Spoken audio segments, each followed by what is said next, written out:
Before you sit down and listen to this episode, I want you to know this is not our typical episode of Live. This is, I mean, there's moments where, yes, we cut up, but this episode is very serious at times. And I feel it needs to be said, it needs to be talked about. I hope you do enjoy this episode. I hope you're able to take away from this episode and learn something and talk about it and share it with your friends and your family.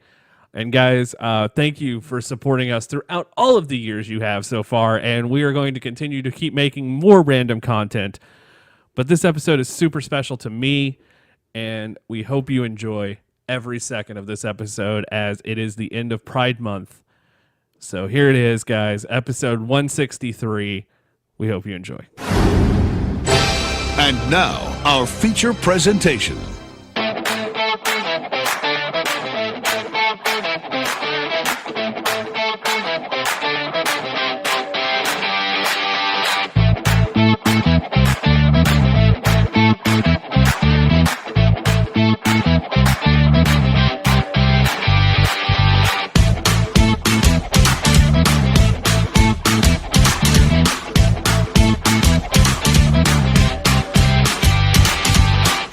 Ladies and gentlemen, welcome to the only show on the internet that believes your mother is a hamster and your father reeks of elderberries. Welcome to TBK Live, and joining me today, should I just let you just say you're here for this one and not say your name and just let's do it that way? Hi, everyone. It's Sharon.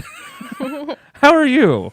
I'm okay. I have a little bit of a headache. I've been playing Wizards We've been talking Unite. for like 2 minutes. No, I came with a headache. I came over here with a headache. I think we all have headaches right now. Fucking weather. Like it yesterday. I've had some doozies this week. I had a day this week at work where I didn't turn on the light at the nurse's station. Nice. And people would like walk by and then they would come back by because they didn't realize I was there. And I'm like, why are you working in the dark? And I'm like, just mind your business. Because So. I only come out at night. Yeah. We've got a very special episode today. I've already told you you're a vampire. That's okay too. We're 1 minute in. We've got a very special episode. This is not your typical episode of Live. We're not going to be...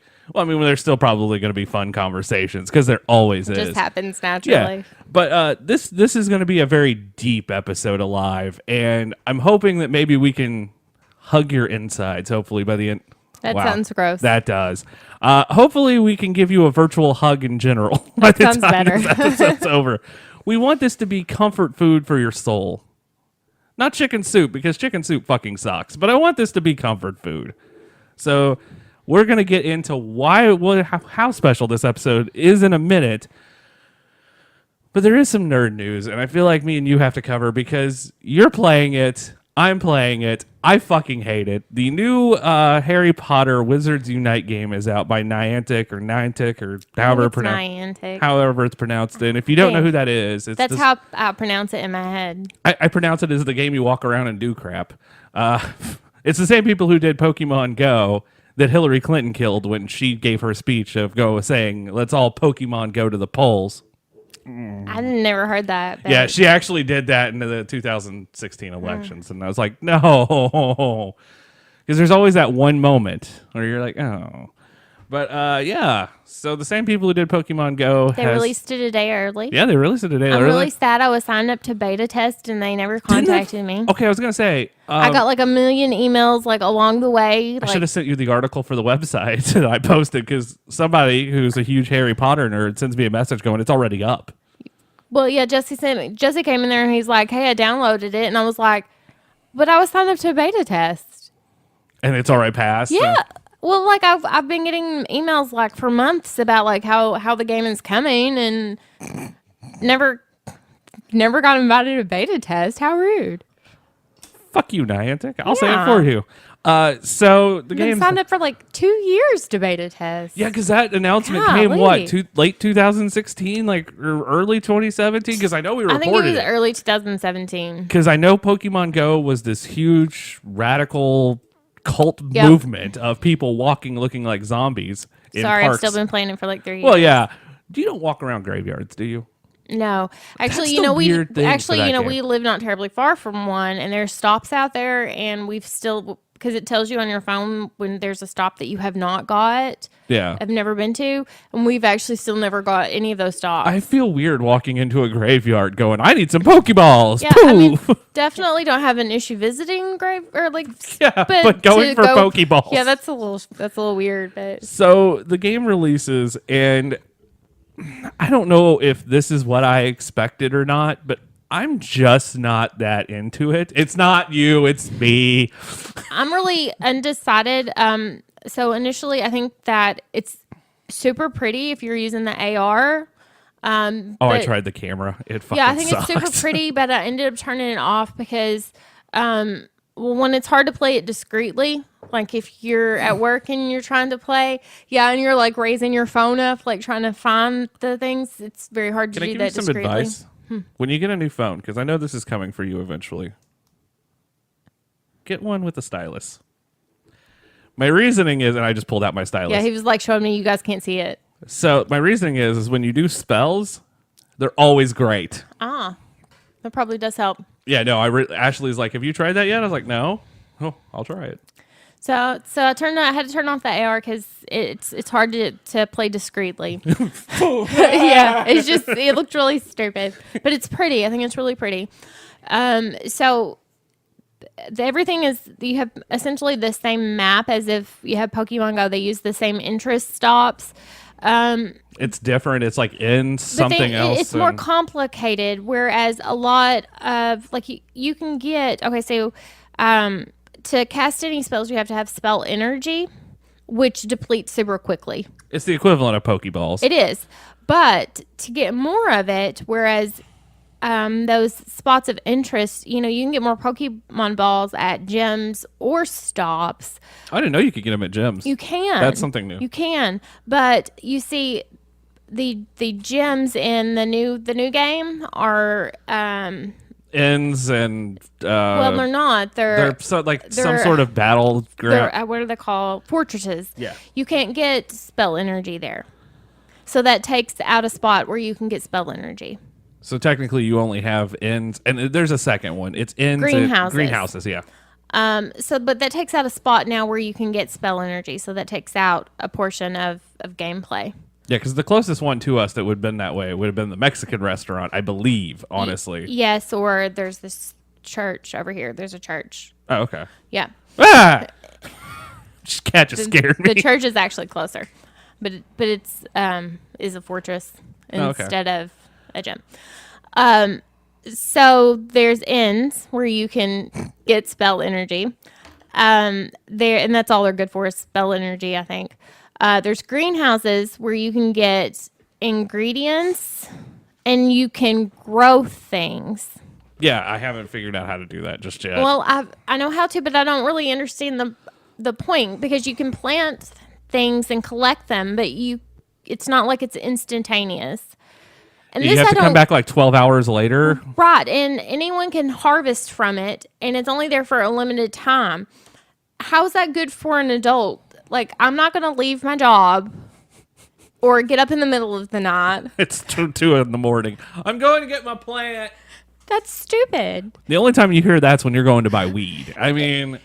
It's not like in Pokemon Go where I put my Pokemon in a gym, and if it gets knocked out, it comes back to me instantaneously with, like, coins that I can use. They did not make this a simple game.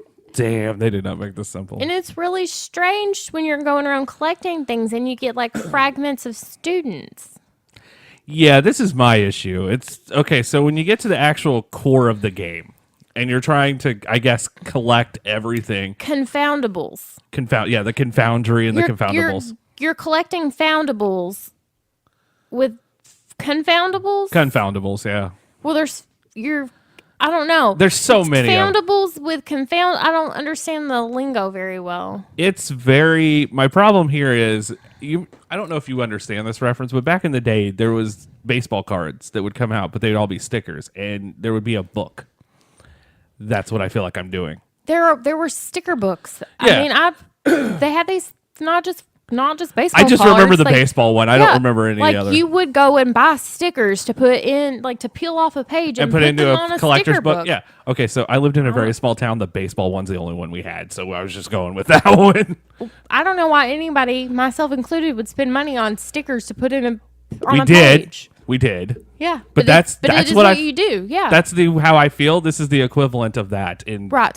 I mean, they took mobile form. Pokemon, which already had a very structured base. I mean, there was already a Pokédex. There was already a purpose, and tried to apply it to this, which did not have a structure. And they're trying to make it make sense, but There's it's very convoluted compared to how great and simple Pokemon is. And honestly, I'm to level 6 now, so I'm a level 8. Yeah, I'm proud of that. But I want to love it. All I did is just sit here and do it. No, that's it. I haven't. Well, that is one thing I can say is compared to Pokemon, where if you are not like out and about in a relatively busy area, you're not going to see a whole lot. But at least with this game, like I can just turn it on and sit at my house and stuff pops up, and that's pretty nice. I do have to say that. I love that because I can be lazy. Yeah, that has been pretty nice. But the thing with Pokemon Go is at least I got out.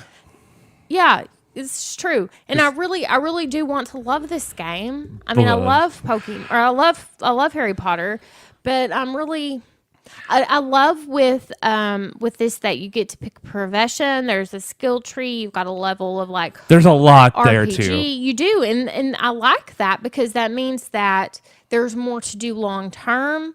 I like that you can go into these fortresses with your group of your people and take on people together. I like that. My question is, what happens when you collect the entire sticker book? I don't know. Because I know that somebody's going to do it really quickly. I don't know. I know with Pokemon Go, because you asked, is anything still going to happen in there? Well, the game is still going strong still after 3 years. We still have community days. There's still new research that happens regularly. People are still, even in our small town, you're shaking your head. No, I'm baffled by this because it's like it happens every month. You'll still see people downtown getting out in groups, going out, stopping each other on the sidewalks, going out and doing things together. People who don't even know each other. We know each other's screen names and stuff like that because we see them constantly. It is kind of a sense of community and kind of neat. And I don't know that as much as I want to see that with this game, I'm not sure that it's going to be at that level. I don't think it's going to get even close to that. And I know that sounds terrible for me because as much as I know that the Harry Potter franchise is much bigger than Pokemon, at least in the US, because I'm going to make that. I don't see this game coming close to Pokemon Go. I know the numbers are not what they had hoped. I know that it does not even near compare to the opening release of Pokemon Go, even despite releasing early. I think a lot of it has to do with people going, this can't work, right? It's really confusing. I think Brody on a previous episode said the better idea would have been to do Ghostbusters. Because then you could fight ghosts like Pokemon Go and have the Proton Pack. Like, that would make more sense. I mean, yes, but I don't know that it would bring a cult following. No. It won't bring that cult following, and it would die quick. It's not that I don't feel like this, and I agree with this. I don't think the game's going to die fast because I feel like the game's done. Like, we're going to have people are going to play this forever. Yeah. I just don't think it's going to have. I think the people who do play it are going to be hardcore fans, and your casual fans going to stay the fuck away. I do one thing. Okay, so with Pokemon Go, when people started that, they picked a team, and being a part of team. Like there's the 3 teams, the yellow, blue, and red. And that ended up being a fairly important. I say important, but it that was helps. A thing. And it helps with the play. And you weren't able to switch teams. I don't like the fact you can switch professions. Well, you can. You can. No. The team thing with Pokemon Go, you can now, if you save up enough coins, you can buy a coin and it allows you to change. And I finally convinced just about all of my family members to switch over to my team. So, there's not as many of. I can't remember if we were on the same team. That's all. Huh? I can't remember if we were on the same team. That's the only. I'm a blue. Oh yeah, we're fine. Yeah. Okay. So, but there wasn't as many in town as in their color, and so that means there's not as many gyms for them, and so Right. so that most of them, all but Eli, hasn't switched. But the thing with the Harry Potter is that won't happen Nope. because all of us are so very much ingrained with our house identity. It will not matter if being a particular house is going to help us. Not a single one of us will pick a different identity. No, and I still think It just won't happen. Okay, so I feel like the missed opportunity here is doing the gym style, but trying to take it for your house instead of like The worried about fortress your. thing. Who gives a shit about the profession? Because I don't. I'm Well, not saying that to be The mean. thing about the profession is it comes down to being when you're doing a fortress. Right. It comes down to being very much like the RPG style. Right. Like, depending on what you chose, it allows you to like help heal or help, with different types of magic. But it still would have been fun to like take something for your house. Like it just would have been like. I think that they should still help do that. I mean, it should still play a role in the game. Maybe later on, but I know everybody's choosing their Potter, like going down to specifics of what their wand is in Pottermore. I can't say that I didn't. I did. Yeah. Zeke did not. He was like, that's stupid. He's like, I'm just going to pick what I want it to be. I was like, more power to you. I don't much care. I was like, but that's what I have a Pottermore house or account for. I was like, why wouldn't I make sure that, Hufflepuff. Yeah. Yeah. No, I don't. I also don't like the fact that you can't change your character look. It's kind of weird. Why do I just want to be a weird blobby blue person that It looks like a has witch. no I mean, face? honestly, it looks like a witch at this point when Yeah. it's like because when you're I driving. mean, I have no face. When It you're just- driving, you're riding a broom. Yeah, that's kind of funny. Yeah. But I miss where Pokemon Go was like the actual whatever it is had sprite, and you could customize Yeah. the character, and it's amazing. And you had You have a all little of this. avatar. Yeah. And that became a huge cosplay thing. Yeah. And this isn't No, it's just a little blobby figure that has no face, and blob figure. yeah, it's just weird. So hopefully there might be more coming on the game. I figure there will be, honestly. But right now, I'm going to review it after a week. Because I feel after a week, you should be able to get the gist of the game. I feel that they put more thought into the technology than they did any Gameplay. Yeah. I think it was just trying. And I mean, it took forever to get this game out. Because I Yeah. think they said it was going to be a year. And then they Yeah, pushed it. They bumped it. And now it's almost 2 years. Because Pokemon Go came out 3 years ago. At this It was point, July 2016. it was July 8th of 2016. The only reason I know that is because I was doing an interview when that game popped out. And that was our con weekend. Yeah. But like outside that, it took them 2 years to build this game, which they already had half the engine for. So I mean, like, because they've got all of the same base. yeah, because it's They've the just same built maps. upon it. Yeah. I don't know. Hopefully, it does. It gets better over time. I'm scared it won't. A lot of people are playing. I do see a lot of people asking for codes, though, so that's a good thing. I don't know if it's because I've got nerd friends or not, but I've now seen the upside to social media. We talked. Facebook's doing their own currency soon. Yes. Yeah, you got out of the game pretty good. It feels Pretty good time, feels yeah. pretty sketchy. So this month, all month long. So now we're gonna get a little serious. So all month long here, we have celebrated Pride, and this is not just a month celebration for all of us either. There's a lot of people on staff that falls under the LGBTQ umbrella. I mean, it doesn't matter. I think we figured that out a few years ago. I had no idea how Pride started until I did an interview this year. This was the first year that you. Yeah, I actually did not know how Pride started, and then on the last episode of SNS that went up before this episode 74, we had an independent wrestler on here who is a member of the LGBTQ community, and he's doing this amazing thing called the Pride Pile Driver Project. It was helping out LGBTQ wrestling fans who's fallen hard on their luck. And during that interview, before, during, and after, because that thing lasted 3 hours. Like for anybody, the show's only an hour, but we talk 3. We brought up Stonewall. And I had no idea about Stonewall outside of it was a riot. So this past month has been, hey, I'm going to do research. I think this is the best thing about life. We have Absolutely. the entire world at our fingertips. You no longer have to go get an encyclopedia Oh, that has like a paragraph. Oh, God. I remember the days of encyclopedias, and I hate them now. Like, I am glad we are past that. Plus, that's a lot of trees. So, True. you know what the worst job would have been in the 1950s? Traveling encyclopedia salesman, because you had to carry all 26 books with you at a time. Like, you know that somebody would buy one and then You you'd have have to go back. Yeah.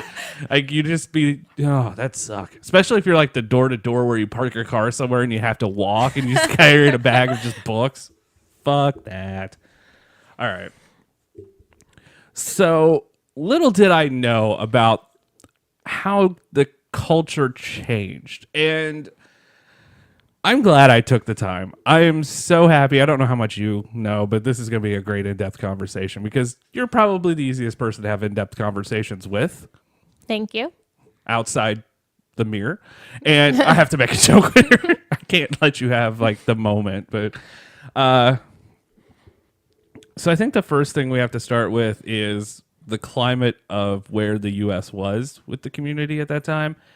And again, I had no idea how new this movement actually is until I watched this, until I watched documentaries and read.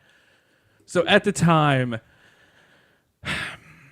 so this is 1969 is when Stonewall happened. So at the time, 49 of the 50 states, homosexuality was illegal. Right. Fuck. The only state that wasn't Illinois. I don't know if you... Not just like looked down upon. Like illegal. Right. It was sodomy. And cops would just beat anybody they could at that time. And I understand now a lot more as to why. I cannot process knowing this now. I don't know if it's just because I've grown up in such an era where it's like, hey, it's acceptable-ish. And then it's just become more acceptable as time has gone on. I don't know if that's it. But I can't fathom that just 50 years ago, this was illegal. Yeah. I don't know why I can't process this. Because at the time of this, every movement was happening, and I had no idea about this either. So, at the time, civil rights movement would have been still going on, or yes, the civil rights movement would have been going on. The women's women's movement would have been going on because I think Roe versus Wade's happening at this time frame, and then this movement. So 3 movements are happening at one time. Holy shit! We have, even though like it seems like it was a long time ago for some people, we have come so very far in this country. And in still have a very long short way to period. go, though. Yeah. I mean, it's crazy. Like it's insane to me to think that 50 years ago you couldn't just love somebody. Like it didn't matter.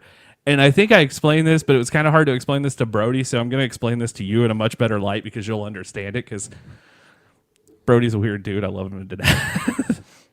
By the way, kudos to him for filling in for you. By the way, while you're doing all the stuff you're doing, in life. So here's the thing. This is my explanation. So I want you to think about this in this term of your marriage. At the time of you guys being in high school, and I feel like you had teachers this way that would just be like, "Hey, look, you can't hold hands here." Yeah. How would you feel if that was just a constant everyday thing for you? Yeah. You think, and I think it's important, not that's right, but I feel that this is why we have older people that have a hard time processing where we're at. Yes. Because this is the climate that they were brought up in. Okay, so this is something this is actually kind of a fun conversation that I'm having with myself as to, and this is if you go on social media and see who's against the LGBTQ community and against, love for all, and love is always going to win. I'm sorry, everybody. Just live with it. Oh, let me make this clear. This is not a political statement. This is a human rights aspect. Just be a decent Yeah, fucking person. right. That's all it takes. This is Truth. not a political thing, and if you think this is a political statement, you can go fuck yourself. All right, Truth. That's I can't say like how many times like when I have a patient who complains about their health care, like every single time I get ready to walk out the room, I'm like, I don't care where your political views are. That's what's wrong with America, and I just walk out of the room because I'm just like, that's you what's have to wrong. know that, And I that just you, leave. You just do the one finger Yep, point, and I it's just like, leave. Yeah, I want to make this abundantly clear. This is just being human decent. Yeah. This is just being a decent human being in life. So, so I get on when you get on social media and you see like the comment section of a news story that goes up.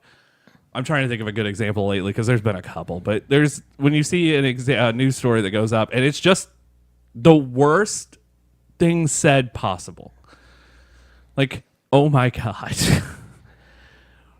And noticed, and this is not a knock because I do believe, it's not everybody. So but most of the people are over a certain age.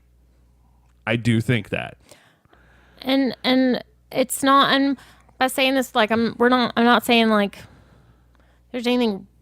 It's just the climate is different. Their understanding is different. Well, I It's think just it's a raised product differently.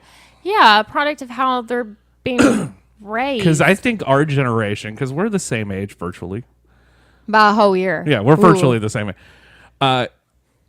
I think our generation is really the first one to go, okay, look, we shouldn't be treating people shitty.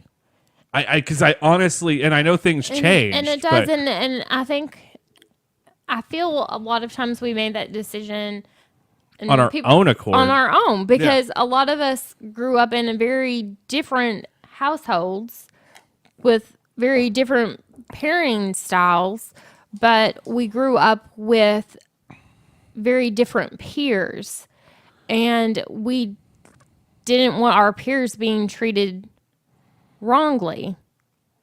Because I mean, We didn't want our peers being discriminated against. And so even though we might be going home to parents who told us that, oh, so-and-so should not be allowed to live that lifestyle, we knew that person. And so we had to make a choice for ourselves. And so even though my mom might have told me that being gay was wrong, well, when I go to school and that person is my friend, and I know that person is a good person and they ought to be able to have a relationship with whomever they want, then I chose to make a decision for myself. Right. And that's I think our generation has more free will than previous generations, which is really weird. And then that is choices and things that I'm going to pass on to my child. And then my kid doesn't think it's even the slightest big deal when there is a person who is born male that chooses to wear a dress in his band and is slightly confused when I'm asking him about it because that's just another day. It's the, and that's what I want the entire country to be at. It's just like, okay. And I think that's a great thing when it is legit just another day. So like, I don't realize that all these wars are happening at this time. Like 1969 is a weird year because the hippie movement's strong. It's a summer of love and just everything's crazy. So now thinking that at this time, and as we stated, like it's illegal. And that is kind of where I believe a lot of the previous generations, where you see a lot of the anger, or see a lot of people and see the hate coming from a lot of generations that were raised with this idea that this is just immoral. And comparing it, okay, so there's a video out there that I don't know if it was the government. It's by the city of Inglewood, California, or the Inglewood Police Department. That is, the 1950s like school movies. It's that about homosexuality, and it is the worst fucking video you will ever watch, because I mean, it compares it to fucking killing somebody. It compares it to pedophilia. It compares being gay to all like just the worst possible things you can think of. And it's just going, oh my God, I can't process. This is how people live. Like it's going back for me and going, I know we still have a long way to go in the civil rights movement. I know this because you can see it. Yeah. But knowing that at least 50, 60 years ago that we couldn't even share a bathroom. What the Right. fuck? Like that, boom. And you can understand why people were legit afraid to tell people. Oh yeah. Why they lived their whole lives in fear. Oh my God. Why they married people that were obviously not right for them. Which is why you hear the term, oh God, what is it? Like you hear beard and Yeah. which is when you're with somebody, like if a man's with a woman and he's gay, that's Right. what the woman's called. Like I understand that now because at that time, like even growing up in this time frame where Jerry Springer's on every day and you're just seeing these relationships pop up and pop out, it's like, oh, okay, this now makes sense. At that time, I was like, why can't you just love who you want to love? And yeah, my mom and dad were telling, like, they gave me the speech, like, it's not right, but we're not going to tell you how to think. Mm-hmm. This is how we feel. We're not going to tell you to believe what we believe because you need to make your own decision. Thank God they gave me that. Yeah. So this time, and I don't know how, like, again, at this time, gay clubs were starting to pop up, but police would raid them constantly. And if you were to even, like, if you had guys, if there was a group of guys together and the police found out about it, they could raid your home and beat you and arrest you. And then you'd have to go in front of a judge. And the judge then would tell you the sentence. And the sentence was public humiliation 90% of the time because they would just publish your name in the paper that you're gay. So like if you haven't come out to anybody, and at this time no one really did. It's the 60s. I mean, no one came out unless you're, I guess, in Illinois where it was legal. But no one came out. They're going to publish your name in the paper. Your life is over. You're fucked. Because your job, you would lose your job, you lose your home. And Arkansas, to say this, it's still like that. There's still so few states where you are protected. Yeah, I think there's still 34 states that have not passed discrimination laws. And look, this is not about. And you know the thing is, even in states where things are where you're protected under certain discrimination laws, you still have states that are no fault states, which Arkansas is one. Yeah, you can get fired for whatever at a job. So say it's discrimination to be fired for being pregnant, but they can fire you for anything and not tell you what you're being fired for. There's a lot. There's so maybe you're pregnant, but they can't fire you for that, but they can fire you for something else and not tell you what it is. Yeah, it's a free. What is it? I don't want to say it's free will, but it's a no fault state. Yeah, That's no what fault, it's called. Yeah, it's fucked up. And it doesn't take much. Someone's gonna come along and hopefully change. Like that's what you want. We're working on it. Our state's a little weird. It's backwards a lot. But yeah, but just knowing that it's far from where it needs to be is the no. point. Also, marijuana should be legal, but again, a whole nother episode. But again, maybe one day. I think eventually. Oh, that needs to be nationwide. I do think eventually it will be nationwide. Yeah, it'll be national. It'll be national. It'll be nationally legal, and that'll just change everything. Yeah. But okay, so again, that's a whole nother. Because I could do that one too. Okay, so at that time, publishing your name in a paper just would completely kill you. Yeah. And it didn't matter, and no one cared. Like, it was just, you can't be yourself. You had to hide who you are.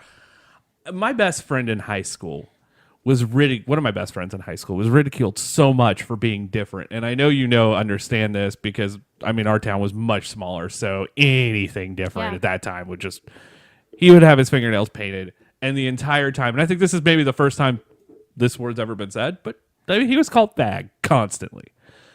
Like every day, that's what would happen. And you just get tired of hearing your best friend just get completely ridiculed. And eventually you stand up to people going, and your point is what? You have people that either try to hide away from it or who lean into it and almost become characters. Oh, yeah, no. Completely agree.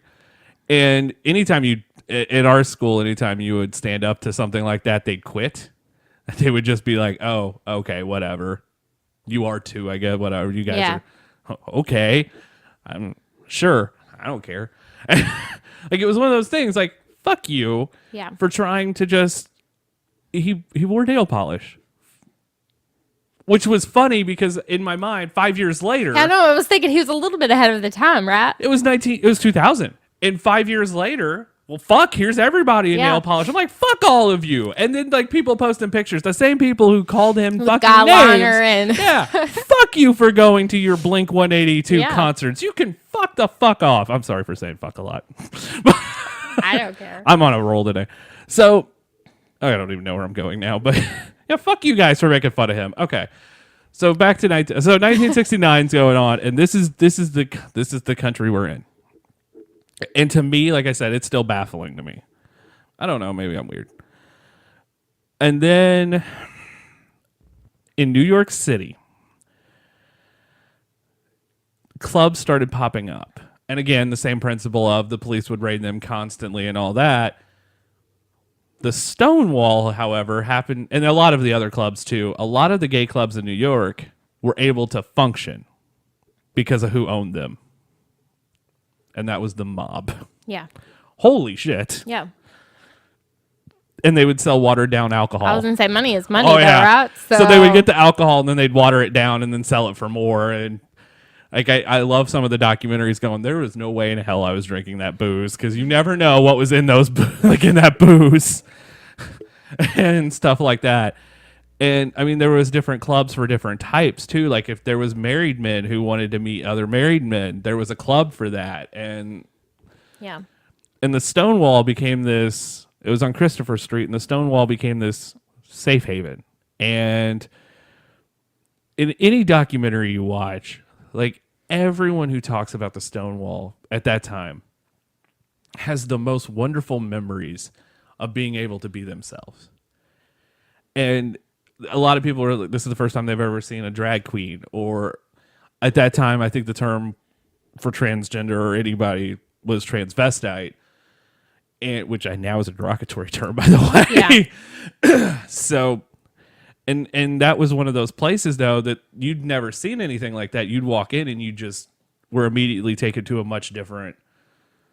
Yeah, it's a very welcoming atmosphere, and everyone had said that in every documentary and every article you read. I think it's probably like when we went to Pride the first time. Like, and I know that's like I know. It's just such like a wonderful, uplifting place of love. like, I mean, we were in there, 10 minutes before we got hugged? Yeah. Like, it was just hug. I want to get, if we ever all go again, and I hope that happens, I'm getting someone one of the t-shirts that says free mom hugs. Because I know one of the two of you will wear the free mom I'm hugs. sure. I don't think I would ever have to persuade Katie to be like, you want to wear a shirt that says free mom hugs and just hug people all day? Because I feel like Katie will hug people. But yeah, so like that day, because we're going to get there by the end of this episode too. But it's such an atmosphere that like, I know the first time I felt accepted by anybody was theater. Like that's the first time I ever felt like I fit in anywhere in life.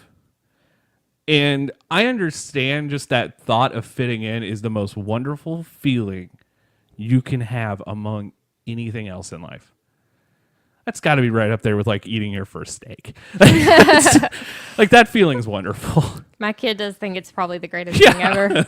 I just had sushi yesterday. No, it's about like that. We're good. We're good. Sushi thing. The place here has a sweet potato roll. Mm-hmm. It's really good. Yeah, I don't know. I get it That's all all the I time. wanted. Yeah, I get it all the time. Like I actually watched my wife eat a sushi roll. Because it didn't have fish in Yeah, it. I know. It was real. Like I did not expect it to be that good. That's my one. Shout out to not a sponsor, but Ikura is really good. All right, there we go. But like that moment's just like sinking. Like the first time you eat something, and you're just like, "Oh my god!" And I know you felt that somewhere in life. If not, you felt it later on. I don't. I know you were a theater kid. Mm-hmm. I don't know what else you did. Probably to make everyone laugh that knows you. You're also a choir kid. Yeah, right. But I mean, like that first time feeling fitting in is great. So, yeah, I don't. So taking that where you never fit in before and you would travel to New York City, like you'd travel just to get away from it all and finally find a place. And then if the police saw you doing anything, they'd still raid it. A lot of people said it was the first time, like you'd come into the bar and then there was a back room. In the back room, you would think, and how they're describing it in the documentary that I watched, which was fantastic, by the way, you would think it's like this giant sex brothel the way they're discovering it. And then they start talking, and then everyone back there was just dancing. Yeah. And I'm like, oh, Yeah. like that's all you like that.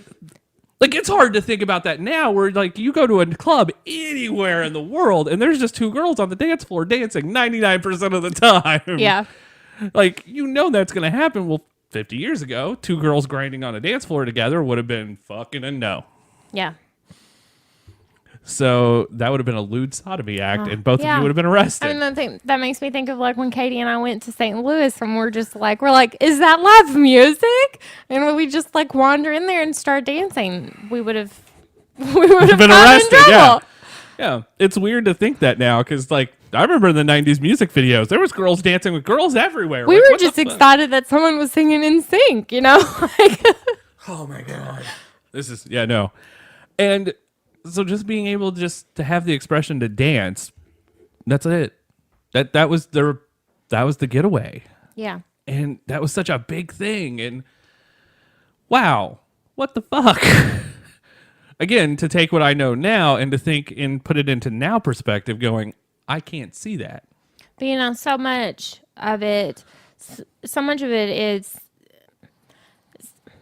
of it's fear driven. Yeah. They're different than them, and it hinges on what they believe to be correct, and it hinges upon family values, and it hinges upon, but people aren't willing to embrace the fact that people are just different, and I'm going to do my thing and you do your thing, and instead they have to come in and they have to use physical violence and legit physically attack people. It was all fear-based. Yes. 90%. And it still is. Oh, no, it definitely is. It still is. And I think there's different levels of that depending on where you live, because I think the Deep South, the further you go, the worse it is. It's the same principle. Sometimes it's just, ugly side eyes at people, and sometimes it's actual physical violence. So I think that one of the big parts of that documentary, and if you haven't, there's two I've watched recently, and then there's a third one that I'll get to in a minute. There's one on YouTube that's 22 minutes long. It's really short, but it's really, really powerful. And then there's one from PBS. Can't believe I downloaded the PBS app to watch something on PBS. By the way, the PBS app's free. You mean since Wishbone? Yeah, that's like the first time I've watched PBS. Nope, since Antiques Roadshow. I have an addiction to Antiques Roadshow. I sent you the article about Arthur too. Yeah, that's true. I would have watched that episode. PBS did that. I did find that episode on YouTube and watched it, and it was really awesome. Ashley's watching Star and something, and there's the friend, the best boy, the friend who's a boy, loves being a princess in that. And I'm like, I love this. This is great. Star versus the Forces of Evil. That's it. Not a bad cartoon either. Okay, so I just lost where I was. I just saw this stuff in my head. Okay, so those are the two documentaries, Stonewall Uprising, and I can't think of the other one, but I'll link them in the description of this episode. So one of the things in those documentaries was talking about drag and how the drag culture pretty much exploded from this too. So it was illegal at that time if you didn't have on 3 items of clothing that was... I can't think of the word I'm wanting here. Attributed to your gender. Gender appropriate. Yeah. And for girls, it would have been like they had to have on panties, a bra, and something else. Like it was always undergarments and socks didn't count. That's super weird. That's super creepy is what that is. And for men, it had to be like whatever, and then a shirt and pants, apparently. That's super weird. So any male who was presenting as female would have been arrested just for that. Dear God. Like people think like like airport security is like Shitty. invasive. Yeah. Like Well, think about this. One of the most popular reality TV shows right now is RuPaul's Drag Race. yeah. Fuck. Yeah. That never would have been a thing. And people think like US TV is like prudish. Like Oh, yeah. Oh, fuck. Fuck. We just got to a point where I guess, what was it? So if this is 1969, RuPaul jumped on the national scene in 1988, 89, because she's in both of the big hits from the B-52's music videos. Because she was an Atlanta drag queen. that's super progressive if you consider the timeline. Yeah, it really is, because Tu Wong Fu come out in 92. Yeah. 92 to 94, somewhere in that time frame. Like, it's crazy to think about all these. But Tootsie came out in the 70s Yeah. or the early 80s. Like, holy crap, we bounced from Yeah. absolutely being pieces of shit at the time to, like, trying to be as accepting as we can. But that doesn't mean parents would have I mean, Oh, parents wouldn't have allowed. you know, I think no. of all the stuff that I was just not even allowed to like. Don't even look at that as you walk in, like through the living room. You know, like the commercials. I wasn't like Herbal Essence commercials weren't even. Yes. You know, I would have. that was not even appropriate. Those were great commercials at the time, though. Those were such a good marketing campaign. So much I was not allowed, and now things like I don't even blink an eye at with my kids. Drinking an entire pot of coffee and I call one cup, by the way. I'm rocking it today. I'm finally awake now. Yeah, I completely. Yeah, no, your sheltered time frame. Just it baffles me. Mm-hmm. But I understand it from what I've learned now. Like I'm understanding more and more. So just like it's weird to know that here's RuPaul who's on the national scene, has a talk show in 1997 or 98 on VH1 at this point. So 30 years later, has a talk show and is rocking everything. And now has another talk show, a daily talk show, and has one of the most popular reality, like probably the most popular reality show that's not on Basic. It's crazy to me to think that. Again, knowing what I know, and just thinking that if you were presenting as the opposite sex, and like I guess women couldn't wear. Like, I know the whole thing with women in pants was a thing too at this time. Like women weren't allowed to really wear pants. Are you fucking kidding me? Like that was part of that movement. I mean, they could at this time. They could, but I mean, there was like a movement to push, like, hey, let's look at this in a different light, because I know there was that huge. But you also have certain religious groups that don't. Yeah, you know, and I mean that still is the case today. Right. I'm not going to knock your religion, even though it's easy sometimes. Everyone is entitled to their religious beliefs are fine, but the thing is, it goes back to you're entitled to your beliefs. I'm entitled to my beliefs. Please respect that. We can all bond over chicken. Like, let's just call it now. We can all bond over chicken, and you know that's true. It's all about respect and coexistence, and treating people as decent human beings, and that's what it comes down to. So the New York City Police Department just raided like a couple of bars. And the interesting thing about the documentary from PBS is they actually interview one of the NYPD officers that was at Stonewall. So they've raided a couple of bars at this time. And I don't know if across the country, because I know you're just kind of focused on one spot here. Like they're only focused in on what's the main thing, but I want to know, and I don't know if anyone can answer this, so if you know someone who can, send me an email. You can do the contact link on the website or tbkmagazine@gmail.com. Was the entire country starting to boil at that time? Like was the members of the LGBTQ community at that time across the country, because there's places everywhere, was it starting to become that everywhere? And not just the one area. Yeah, not just the, like, I want to know if there was a powder keg getting ready to explode anyway. Just the tipping point was Stonewall and everything else. And I know it seemed like everything else just trickled. I want to know if that's the case everywhere else. Because, I mean, if it wasn't Stonewall, would it have been somewhere else? That's the question I want. Because I know that there's a lot of different... Is that just the place that got the Is that the first one that took the national headline? Which, by the way, it's funny. The newspapers never reported it in New York, but the Greenwich Voice did, or the Village Voice did. That was it. And it's weird because if that would have been anywhere else, like any other group of people rioting, it would have been front page of any newspaper. I think it's easy to understand. A lot of times people kind of give negative opinions, or people are portrayed negatively in TV shows and movies of like having internal homophobia when they're gay, but they beat up other people for it. Yeah. But when you look back and you see like how abusive the culture was, oh yeah, these people, they had little choice but to try to hide it. They were taught that it was such an evil thing. It's not that it's excusable, but it's an understandable thing that they got into that mindset, I guess. Do you think it's possible that, like, if you were to try to do violence among someone who was open and out, like, say, after 1970, do you feel it was just because, hey, look, I wish I could be you, fuck you?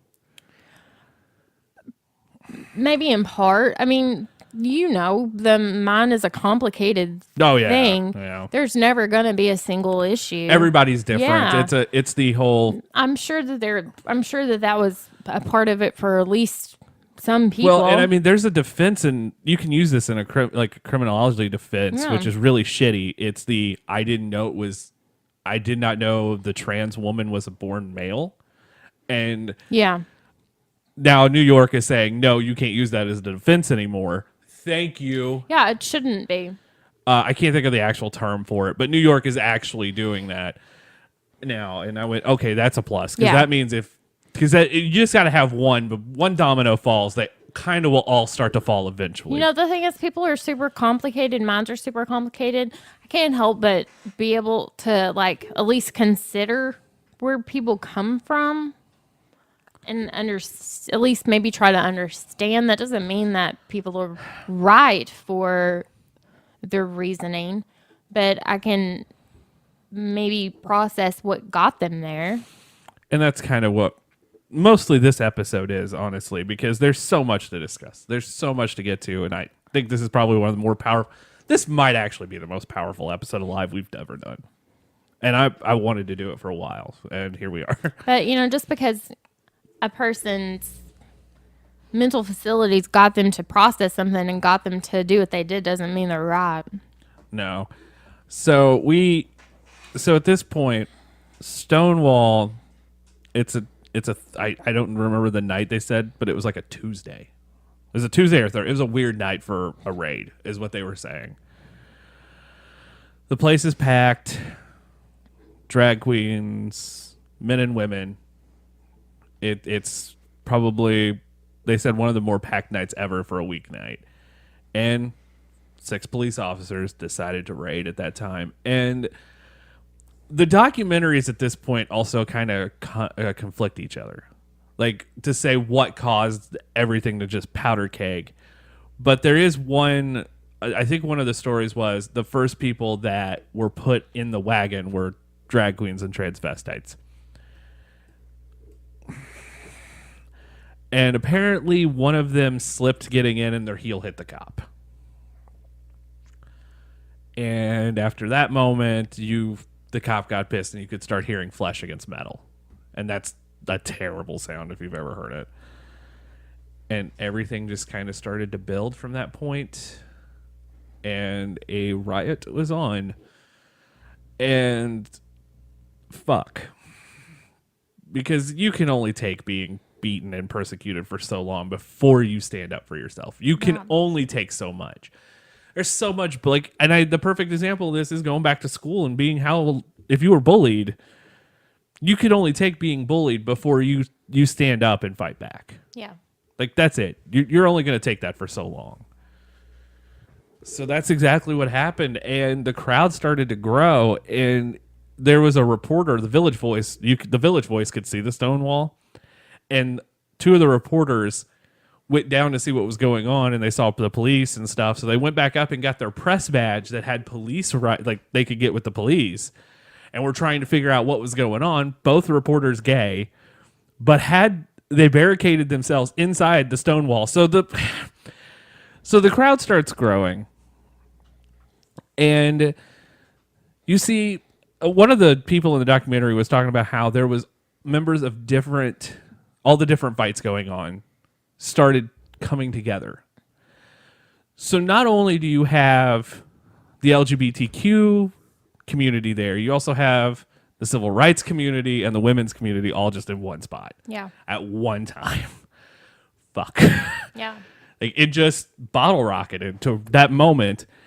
And for the first time ever, because at that point, and they say this in the documentary, was going, everybody who talked about us always said that we couldn't fight. We were always, and I'm going to use their quotes, not limp-wristed sissies. And here we are backing up the police, making them back up. And it's just in my head going, yeah, they didn't expect that shit. No. So the few of the cops barricade themselves in the Stonewall. And then another group of people went down the store to the tobacco store and got lighter fluid. Well, that escalated. And bricks were being thrown and everything. And they come back and then they're throwing fire at the Stonewall.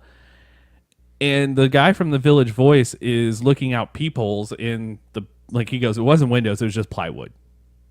They had plywood over the window so you couldn't see in. And you could just see the crowd growing and growing and growing. And apparently a group of people a couple of the queens actually ripped out one of the parking meters and was using it as a battering ram to try to get in the door. Cow. To think in my head, 6 or 7 drag queens pulling up a parking meter is a great visual. And they probably still look immaculate. Yeah, no, by the way, drag queens at this time, all gorgeous. The girls they're showing in the photos and stuff, kudos. I don't when we went to Prov, it was 1,000,000 degrees and their makeup was still stunning. I'm just I don't understand. Because I couldn't even get my makeup to be flawless that day. I'm fuck. I felt like I was melting and they were perfect. Oh, so I think Katie setting spray might be a good helpful next time we go when it's that hot. Maybe. Which I'm picking up this week for reasons. By the way, I just bought a makeup palette because we're going to start doing makeup reviews on the website. I spent way too much money on a makeup palette. It does happen. I just bought a Jeffree Star makeup palette, and it's the greatest thing ever to me. So, coming soon. Okay, back to the things. Where was I? Okay, so they're battering ram the door with the parking meter. And the guy from the Village Voice is sitting there, is talking and going, I'm scared because, one, I'm a member of this community, but had they have gotten in, they would have, because they're in police vest. Had they gotten in, they would have thought we were police. Yeah. We would have been killed. So apparently, and then they had people inside the Stonewall too. There was still members of the community inside the Stonewall. And a couple of them trying to escape from the bathroom and the cops were pulling them back in. It was a bad deal. So eventually, after this is escalated, more police started showing up. You could hear sirens and stuff, and they were able to escape at that point. But the story gets better to me. So the crowd's grown in numbers. Here come the riot squad with the plastic shields. You know what I'm talking about, that time in the billy clubs, and they're all linked. Well, apparently the Stonewall was on such a small block that every time they tried to get they were trying to put people in the paddy wagon, a mob of people would be able to circle the entire building and cut them off, going, fuck, that's a small block. But that's really awesome. They were, to think that you were able to stop bullshit by just running around a building going, hey, this is cartoon-esque. Yeah. And just making a new line in front of and they were able to do that all night, and it got violent and things kept escalating and escalating. My personal favorite story came from one of the queens was saying they linked arms. They all grouped together and did a chorus line and started singing a song. And, as a police officer, you've seen riots before at that time because New York's full of it.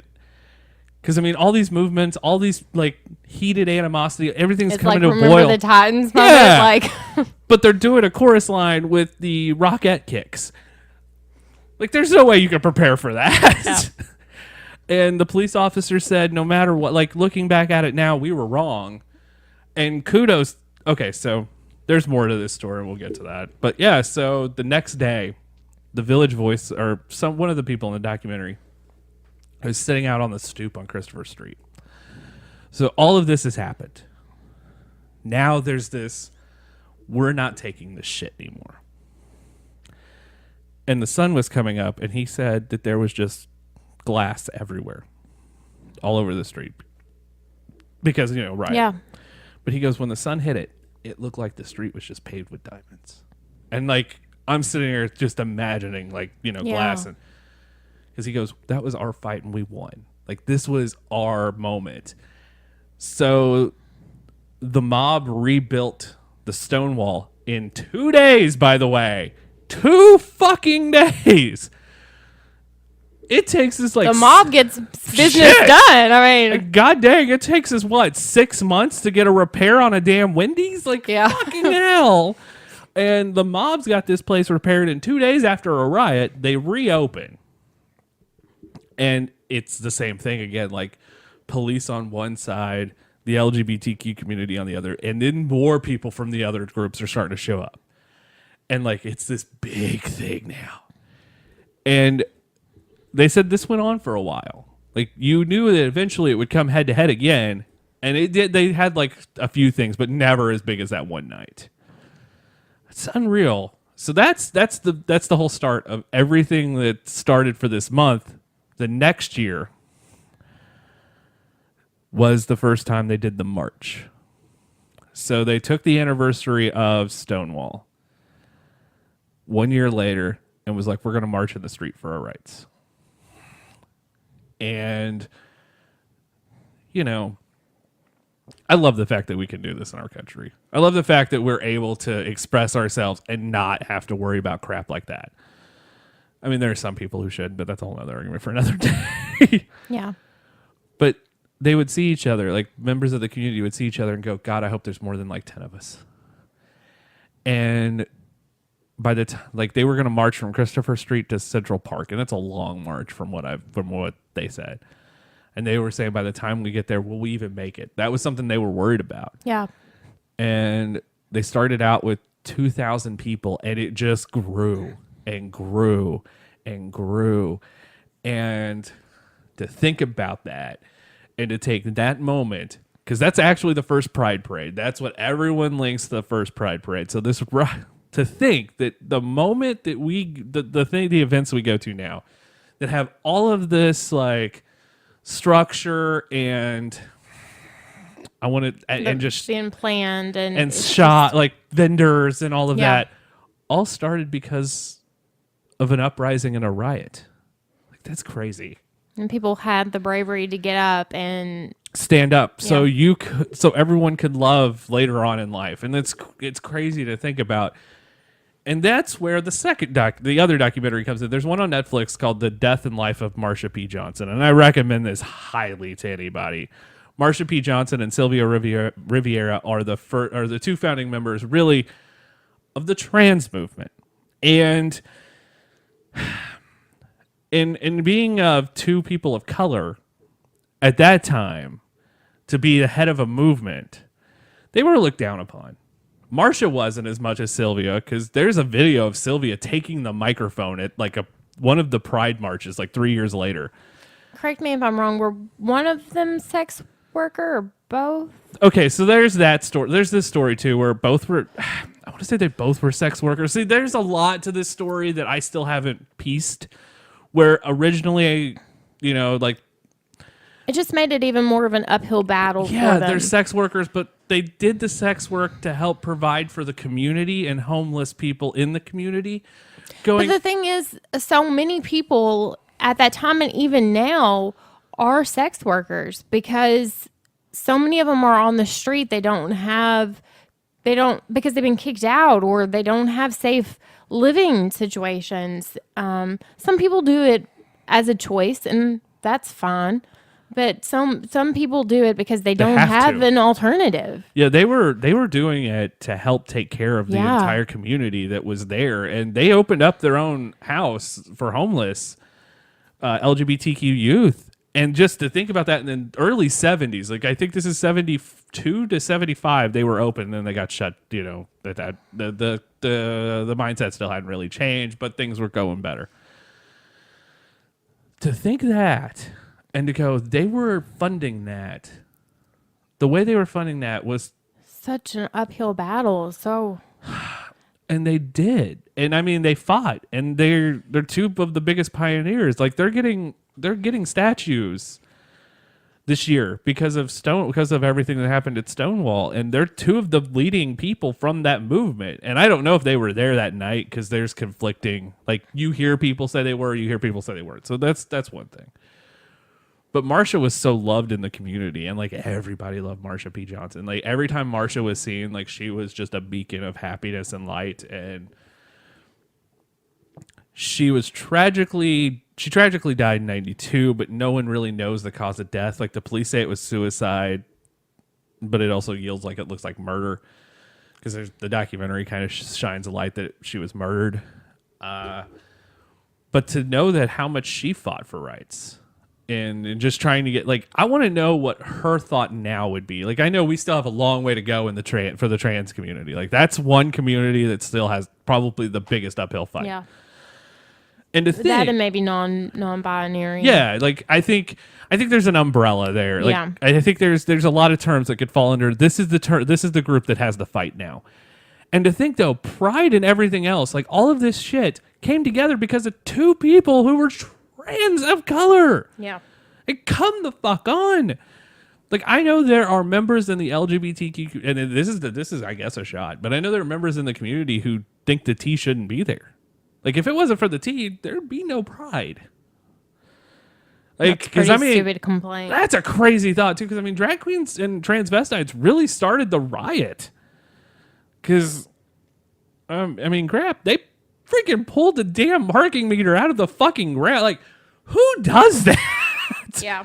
I don't think. Look, could we get 10 people together? You think and pull a parking meter out of the ground? No. Because I don't. Like, even if we were to take how it was set up in 1969 in New York, none of us could pull a parking meter out of the ground. Because we all have the strength of like a baby. Like, Yeah. all of us have no upper body strength. Yeah. No, it's not happening.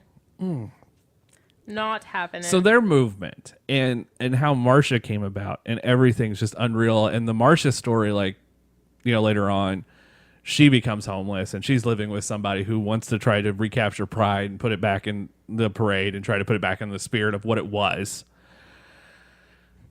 The mafia was behind the parade still at that time when Marsha died. And which again is very progressive considering. Yeah. Yeah, it's weird to think about but the mafia was making a ton of money off of it too.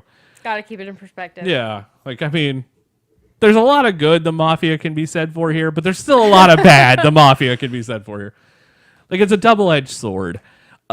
Like, one of the stories was after they got arrested and everything, and they would go before the judge, one of the ladies from the mafia would come in, and they couldn't pay their fines or anything. Like, the members of the LGBTQ community that were being arrested before Stonewall. And this lady would come in, pay their fines, and then sleep with the judge and sleep with the lawyers and all that, and just from the mafia. And they're like, we loved her, though. Like, she was so funny. I'm like, oh, my God. Like, apparently she died recently, and she was a big sweetheart to everybody. Like, I was like, that's crazy to know, though, back then, just to think. So, but after Marsha dies, they kind of turn this documentary from Marsha to Sylvia. And the Sylvia story to me is just as emotional as Marsha's, because Marsha and Sylvia are like, there's great photos of them together and everything. Like, they were, I guess, hand in hand. Like, if you saw one, you saw the other. Yeah. But Sylvia was homeless and living under a bridge, and they actually have film documentary of that from 1995, and it's the hardest thing to see. Like, she hit the bottle when Marsha died. It's just hard.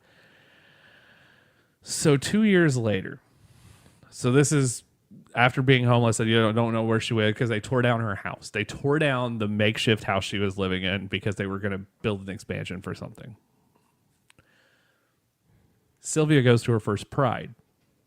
That's the first Pride she's been to since Marsha died. 20 years almost to the date of Stonewall. Or 30 years almost to the date of Stonewall. And people started going, "Are you Sylvia?" And then she became this bigger than life personality.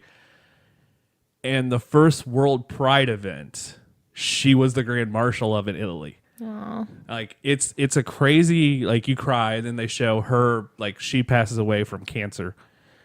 And then they show like the community coming together and they are doing like the same march. And it's just the saddest but most powerful thing you can watch. Like I feel that documentary had a lot more powerful moments in it, just to see all the people that Marsha and Sylvia's life were changed by, people's lives were changed by Marsha and Sylvia. Yeah. Again, had no idea any of this was, like, I knew of it. And you know, you only, like, that was the thing. Like all I heard was there was sex workers, there was a riot. Yeah. And that's it. That, because we've taken for granted all that came before us. yeah, you know, All the hard I'll work and all of the loss and I'll admit it. At this point, I'm just like, before this, I went, "Hey, this is awesome," but I didn't realize that we had we had that far to go. Like I didn't realize we came that far so quick. Yeah. But there's still a long way to go. time is strange to keep it in perspective like that. Like I just reading and taking in all these stories, I was like, this is nuts. So that's kind of the point of where we are now, but there's still a long way to go and still a lot to discuss. And one of the things is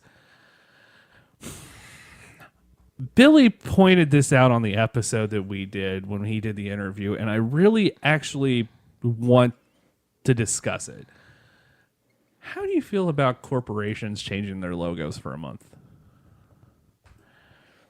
Because that's the pandering aspect. Like I hate pandering with a passion. Like I believe that if there's a car dealership in the area, I'm not going to name them because they probably will sue us. But there's a car dealership that says the same line at the end of every commercial. Yeah, I know exactly what you're talking about. You don't even have to go any farther. I know what you're talking about. And they are it's annoying. It's just like, I know what you're doing. Yeah, it's fucking really quit. Annoying. It's difficult because I think sometimes they do it to show that they are being inclusive.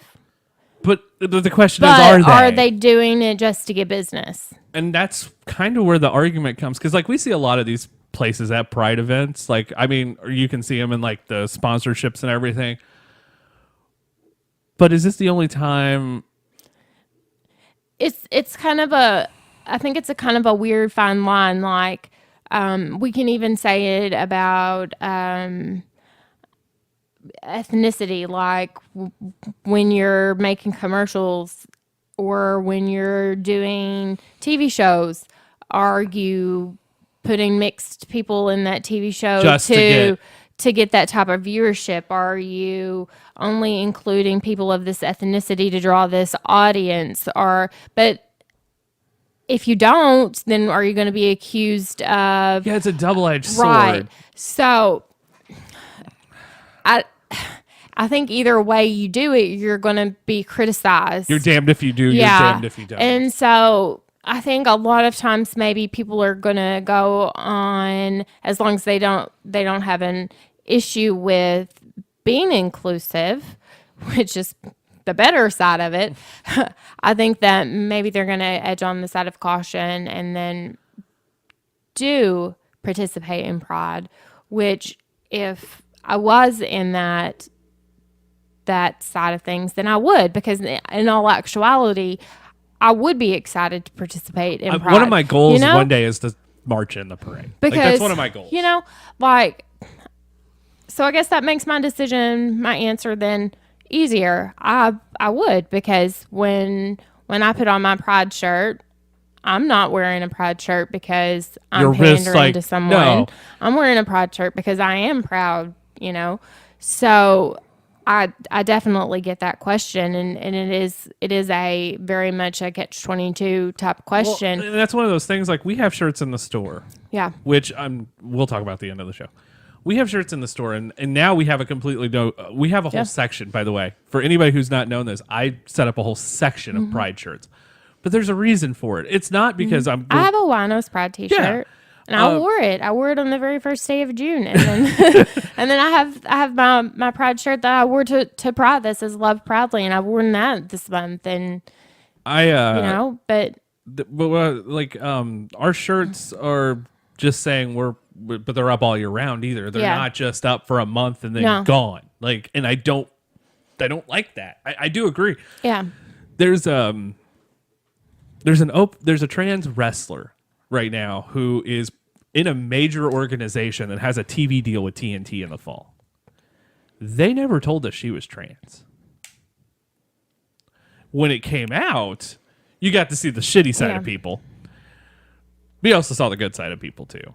But like she made a statement going, hey, if you're really an ally, don't change your logos on July 1st. But it's also kind of sort of like decorating for Christmas. Yeah, do you take down, like, I'm one of those people who leaves Christmas decorations up for a long time. So there's this big mall in St. Louis, and whenever I went last June, they had the whole mall decorated for Pride. Yeah, the whole mall. But like if you went to that same mall at Christmas, it would be decorated. No, I get that. I mean, like, is July though? I do believe that. Now the mall itself isn't necessarily a brand. No, like it is, but it's not like Tide. Like what a random. Well, I was trying to think of what I mean. Yeah, like, companies like so YouTube has become the one that's been flagged the most here, and that's because if you're an LGBTQ member of YouTube, like you post regularly and you talk about LGBTQ topics, your videos are demonetized. Yeah. You're put under a search that like is almost hidden. Yeah. But YouTube changed it to the rainbow. For the rainbow colors this time. Yeah, it's pretty crappy. Yeah, that's what I'm saying. Like shit like that's what really gets me, or it's like you're condescending. Yeah. But you're trying to pander.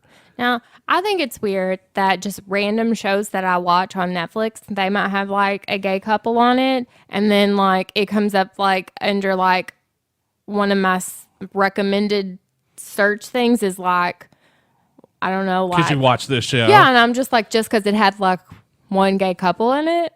I'm cool with those searches though, because there's a lot of great shit under. Well, and that's fine, but I'm just like Netflix.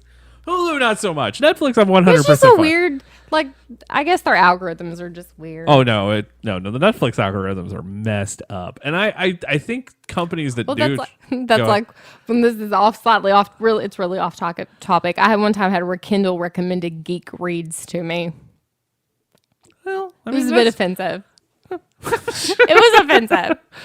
Anyway, like I don't back to top. Like I see a lot of companies doing it, and they're just going to do it for the month, and then we're done with it. We will never talk about it, but for that 1 month. But then I guess you got to look at their actions. Like look at other ways they represent. What do they? What are their charities? What do they donate to? What are their other commercials that they do? Like Katie was super excited that the migraine medicine that I take every month. She was like, "Did you see that one of their commercials? They have like a cute little gay couple with like a little kid in it." And like she was excited about that. That's just stuff that the Campbell soup commercial that caused the world to explode at Christmas. So look at like other stuff that they do then, I guess, and see what they do just when people aren't regularly looking. I think that's the thing. Also, too, someone pointed this out. Did any of these companies do the logo change before marriage was before marriage equality happened? Yeah. That's a really good point. Because when that happened, which I think was 2015, when that happened, that was a huge moment. Yeah. And it happened on the anniversary of Stonewall, if I'm thinking correctly, or right around it. Going, oh my God, that's massive. Yeah. And I remember a lot of couples saying they weren't going to get married until that was passed. And then, like, everyone was getting married. And I'm like, Yeah. it was a cool moment. But thinking about that, that's kind of true. Like, how many companies had the logo then compared to after? I actually don't. That's a good question, and I would have to do some research on that. I don't know. Because then it's a little bit more culturally acceptable to go, oh, hey, we can put up a rainbow flag now. Cool. Compared to if you put up a rainbow flag pre that date, is it? I think that would be like that would be a point of company pride. Yeah. You know, like to if you know did it that before, we really did represent the community before other people who weren't willing to take a stand did. I can at least say that there's articles. I don't know if we had a logo, but I can at least say as a magazine, because I even think this is what predates the magazine title. I had articles about the LGBTQ community, and I'm like, sweet. I don't have to worry about that. Yeah. You can at least find it. Like if you back catalog it, cool. But that was one of those things where I was like, there's a lot of companies that I kind of now want to know about. Yeah. Because I mean, outside, you would also have to think too about who was running it, were those people there, you know, because maybe there was people who were if they have the same CEOs. Yeah, maybe there was people in powers of position who weren't supportive, but now the people that are maybe they are driven towards representing. You know, it's a very complicated. Target would probably be the best example of this because Target just went all pride, all poof. Yeah, it is a very complicated Except matter. our Target, because our Target sucks. Because there is no pride stuff in our Target. It's just a very complicated matter. So that's something, like, and I agree with Billy on that now. Like, I never really put that in perspective until we talked about it, going, oh. Like, he goes, I hate companies that pander to me. I get why you would pander to me because you want as much business as you can, but I hate it. Yeah. Because there could, like, were you there before? Right. Were you there when we struggled? Fuck, Right. we don't know. Yeah. Like, oh, you have a point. Right. Like, outside what, baby? I know Planned Parenthood was. Like, I know that's one that was always been around the LGBTQ community. Well, and people, I know this is something that Planned Parenthood has really fought about, is that they don't just provide services in one area. Oh, they provide services in so many different areas. So and I don't really want to get on that topic because that's a whole other show. We can avoid that topic, I think, maybe even if we're just going to talk about this. Planned Parenthood provides so many different services, you know. STD checks. Cervical cancer screening checks, birth control pills. Hormones for transgender patients. Yep.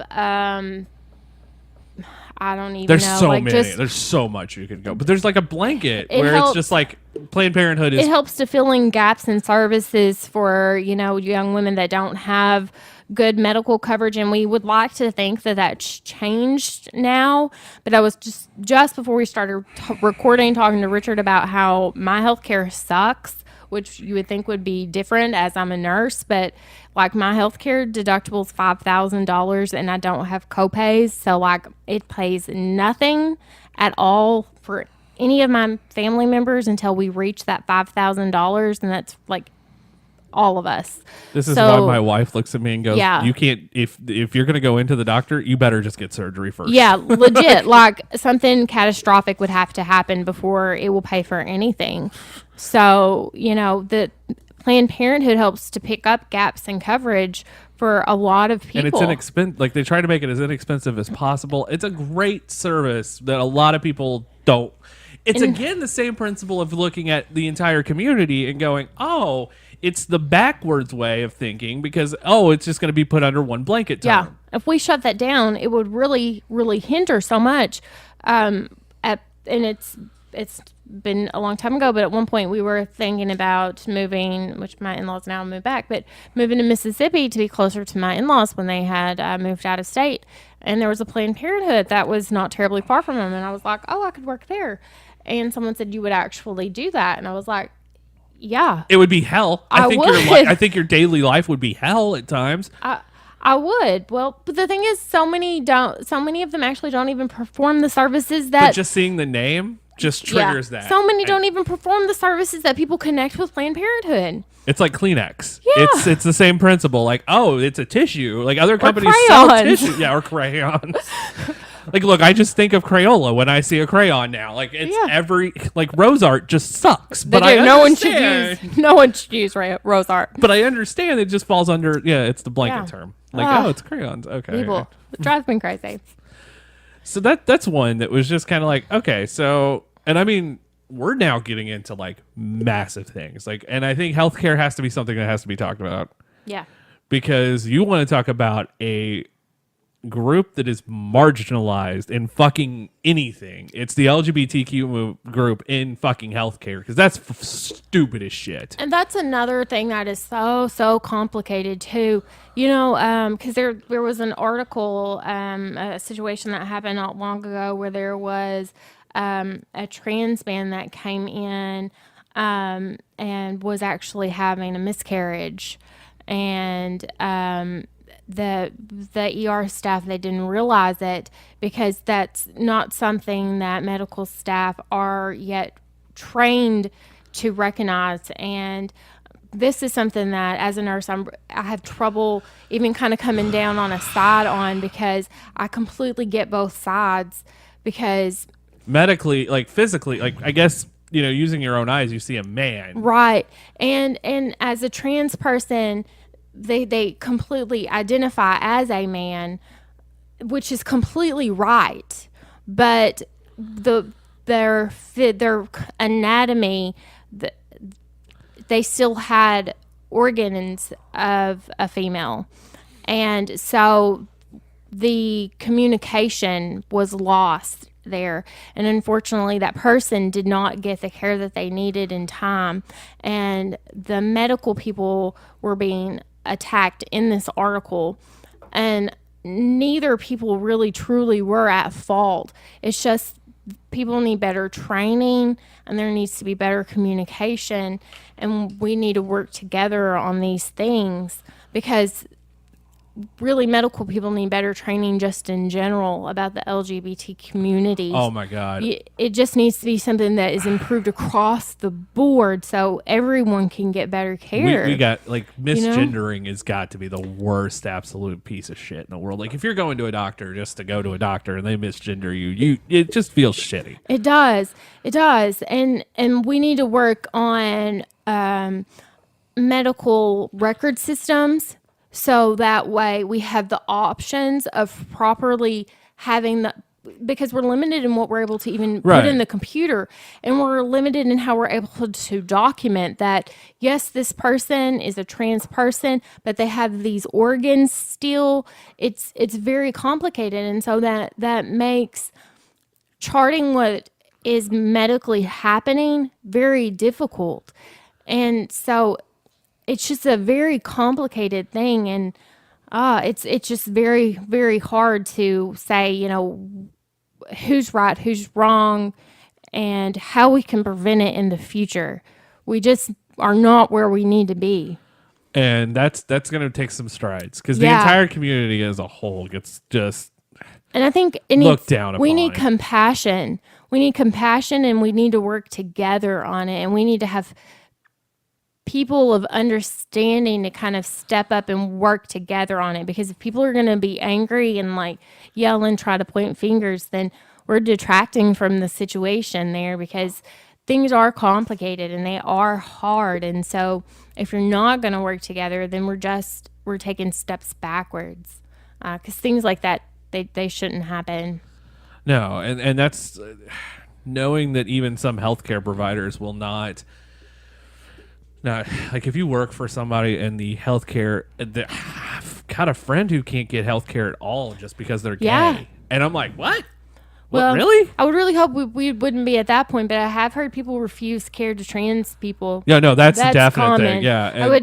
I would really, well, I'm not really surprised, but I mean, I would hope we wouldn't be at that point, but we still I'm are. not surprised. It's just kind of at this point, like, and I know that here's the other thing too. Back in the 60s, back at that time frame, there's all these stupid educational videos that it's a mental disorder. Yeah.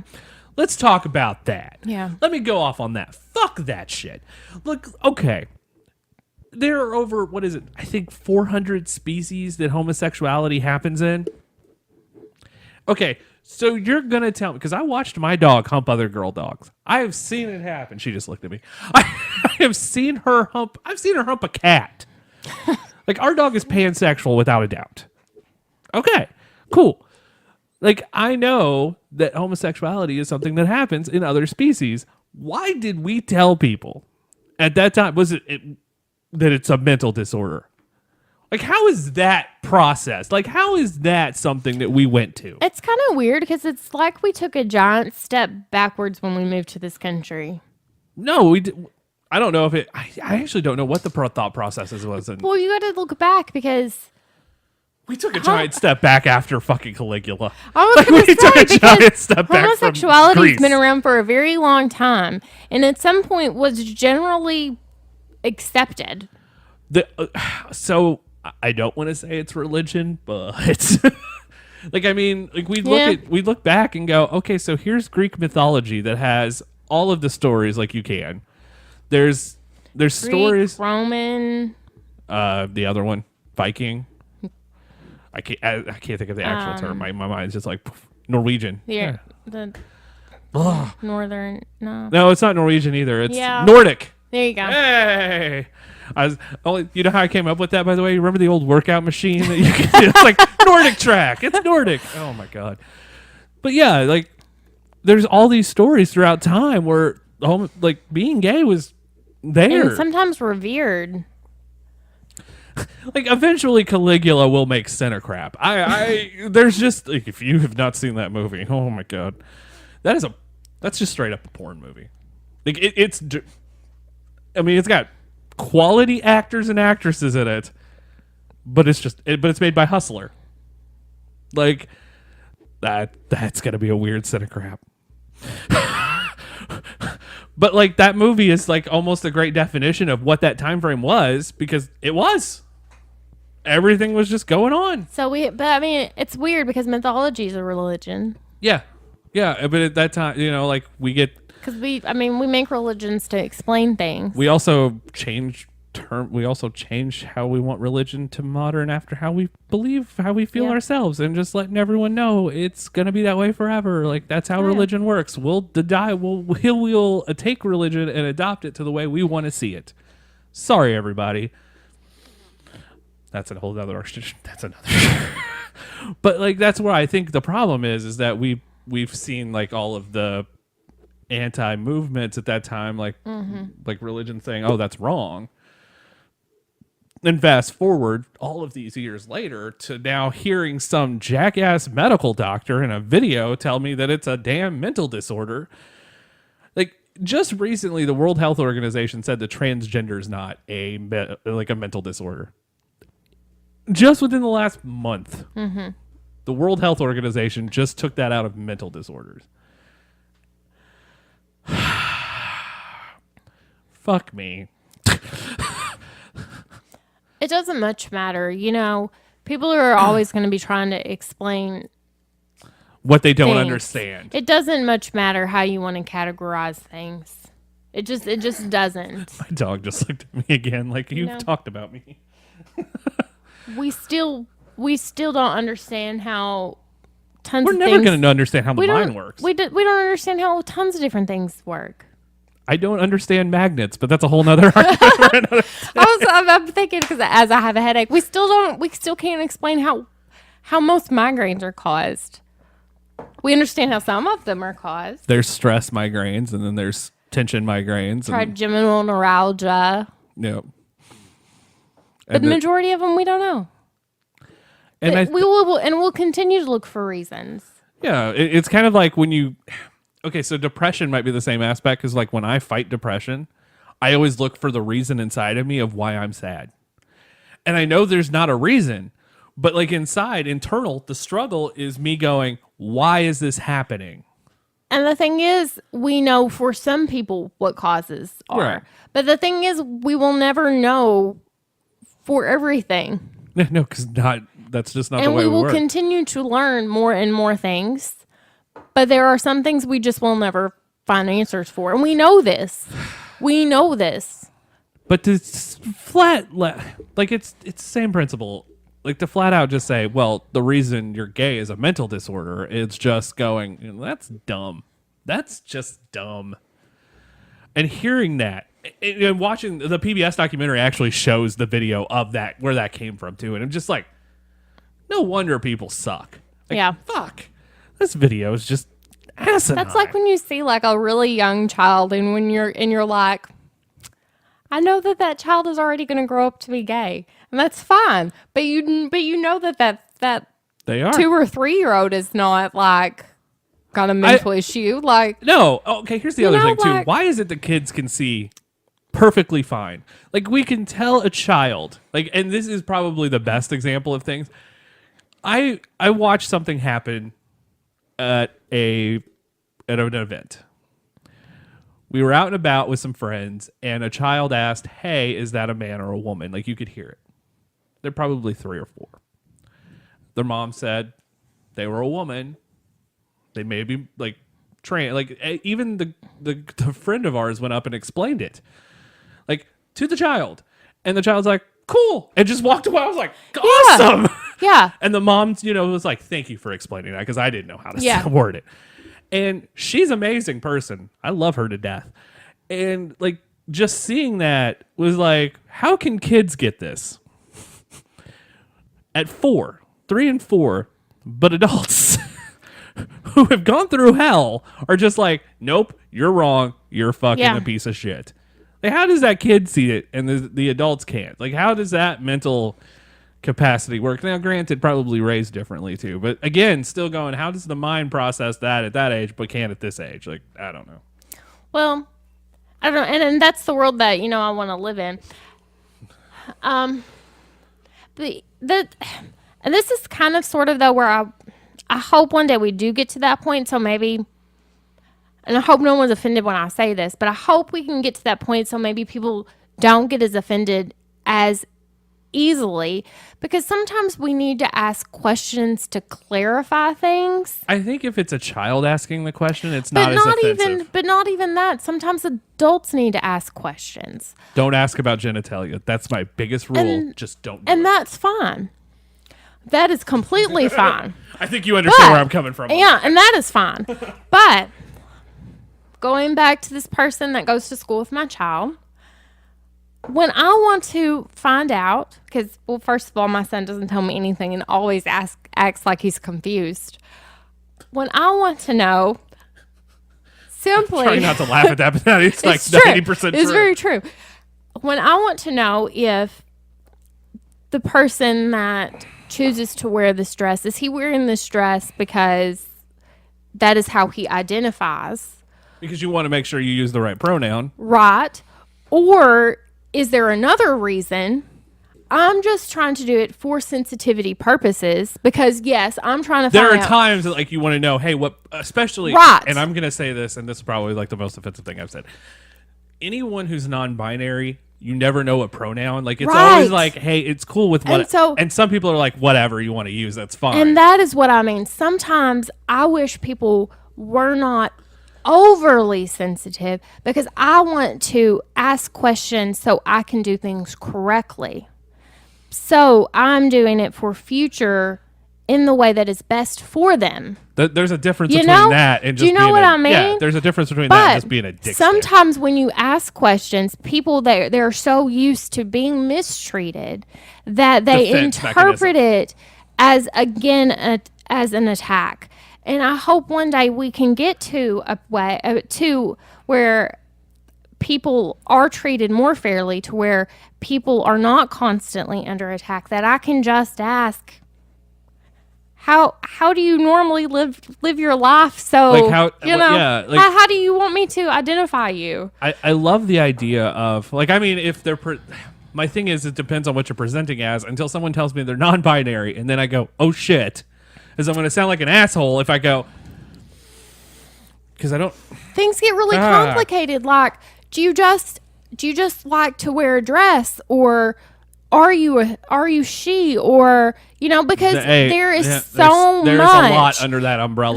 There is so much, terms. And you don't want to sound like an asshole, but you legit just want to know how that person identifies. So for future, you are treating them correctly, but you don't want to sound like you're just being unnecessarily curious or that you are being a bigot, because unfortunately people are so used to being treated so unfairly or just so caustically. So the interview with Billy, before we started, I was like, look, I probably should ask you this because I feel like if I just automatically assume, I'm wrong. And I asked him, like, hey, what pronouns do you go by? And he goes, I appreciated you doing that. Yeah. Because I go, it's just one of those things. And, like, because, like, no matter what, because I know some people present differently every time. Yeah. It's just going, it's respectful. And in the trans community and non-binary, and there's so many other terms, and I could list them all day, that it's just going, you just want to be respectful to that community, especially, like, it's hard enough to go just day to day. Because, I mean, that is the suicide rate among trans youth because of not being accepted is bullshit. Yeah. Yeah. Like, you can do better. Teach your kids not to be assholes. Yeah. Like, Right. fucking, is that damn hard? And I know if we lose listeners because of this episode, I don't want you. I'm going to flat out tell you. Because that's how I feel. Like, I don't want people. I want a world where no matter what, I know it's never going to be sunshine and roses. I understand that. Life fucking sucks. But there are just times to being a good person is not that fucking difficult. Like I said, this is about being a decent human being and not being an asswipe.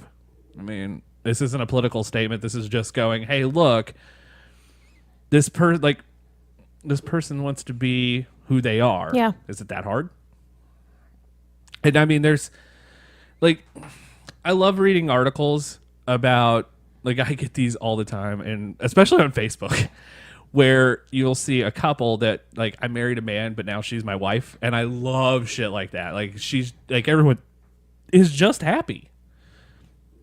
I love seeing that. Like, come on, that's what I want. Where you married the person. Yeah, you married the person and not who they are on the outside, or in, like, you married who they are on the inside. Who gives a shit?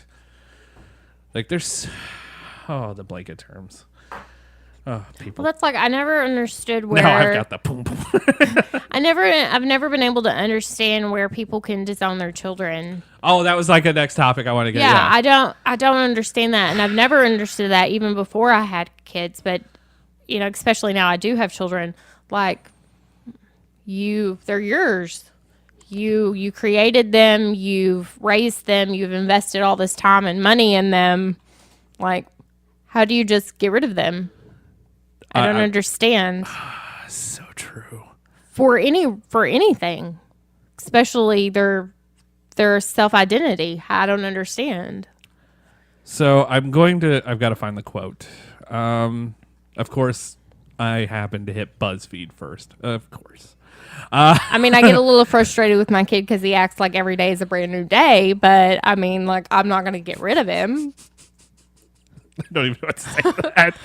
But Dwayne Wade just came out and was like, I support, like, if I didn't support my son, because his son was attending a pride parade, and he's like, if I didn't support my son, I'm a terrible parent. Yeah. And that's exactly what it is. Like, you bring a life into this world. Oh, boy. You bring a life into this world, and they come out to you. Like, they're confiding in you, telling you the biggest goddamn secret in their heart of, hey, look, I'm trans, I'm gay, it's whatever. And you go, get out of my house. You are the biggest worthless parent ever. And not to mention, if you take that stance and you kick out your child that way, this is why I think sometimes there should be like a form to fill out before you're a parent. Yeah.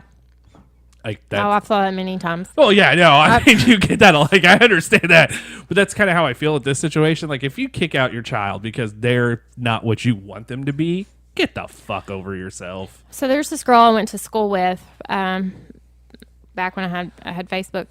Back when you had back school. when I had Facebook. No, she has a child, a boy. Back when he was really small, he always wanted to play with dolls, and he wanted to dress up and have had girl themed birthday parties, and her and her husband, they always, nurtured this in him and let him, do what he wanted. And she always would post pictures of all of it on Facebook, the same way she did with her other child, of all of his things that he enjoyed. And she received a lot of flack about it. And she was completely unabashed about it. She didn't bother her a bit. And she said, it is the smallest thing that I can do to support him in all the things that he loves. She said she had no idea of how he would grow up to be, but these are the things that he loves. And that it bothered her in the slightest bit to, buy him all of the Barbies in the world and let him dress up in all of the dresses that he wanted, and to take him in the public however he wanted to go, because that was her child. And, she's going to get terrible looks, but that's because people suck. And I just thought, that was just one of the most amazing things that a parent could do. She didn't bother her, at least on what she continued to post and how she, presented her child. It may have bothered her in private, but, she just, I thought that was one of the most amazing things that that I had seen on Facebook, was that she just continued to uplift, all of the things that he wanted to do. It was such a great thing. And that's all you can do. Like, I mean, as a parent, you just have to, supporting your child just for who they are. And granted, they're still part of you, no matter what. Yeah. Like, even if and I think a lot of parents, like, I have a son, like, not this daughter situation, or I have a daughter, not a son. Like, no, you have a son now. Like, like, think of it that way. Like, think of their... And sure, and I understand there is a moment that you're going to have to take a moment to process that, and that's fine. That's hard. I think that's the hard fine. part. I think for parents, that's the hardest issue. I get that, and that's kind of... And that's fine. That's a human moment. There's nothing wrong with that. That's like when you want a girl and you go for your ultrasound and you find out you're having a boy. That happens. There's nothing wrong with that. It happens all the time. And you're entitled to have that moment to process that. But it's what you do with that and how you move forward with that determines whether you're right or you're wrong. And I mean, I feel a parent processing is one thing, because I feel I feel no matter what, the emotion there has got to be tough. Yeah. But just support your child. Like, it doesn't matter. Yeah. Like know that, what you thought was happening is going to be completely different, but still cherish what you did have. Like, that's still, that person's not going away. Right. They're just being who they are now. That's like you wanting to have a doctor and then, like, working at McDonald's. Like, yeah. Sometimes things don't happen the way you want them to as your parents, and you've still got to nurture and love your kid. That one is the hard one for me, because I've had friends, like, in high school get pretty much disowned. Yeah. And I go, for what? Yeah. Like, just because you love somebody, or just because you are somebody? Like, what? Yeah. Like, how does that work? Like, a friend, like, one of my best friends in high school never came out to anybody but, like, two of us. And he told us, he's like, look, I'm gonna date whoever, I'm gonna date all the girls I can, just to keep my parents thinking this is who I am. But just know, guys, it's not what I want. And he finally came out to his parents, and they disowned him for years. They had a moment.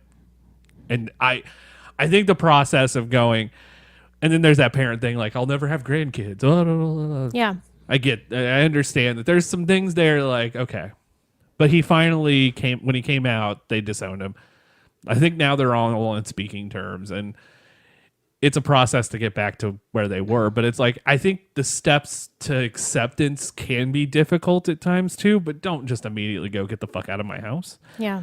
He waited till he was in college to tell him, because he's like, I'm in college now. They're not paying for anything.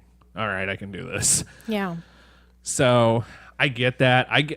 But the fear, like, that's still the 1960s where it's just like, hey, I can't come out yet because I'll never know what's going to happen. And especially small town life is right.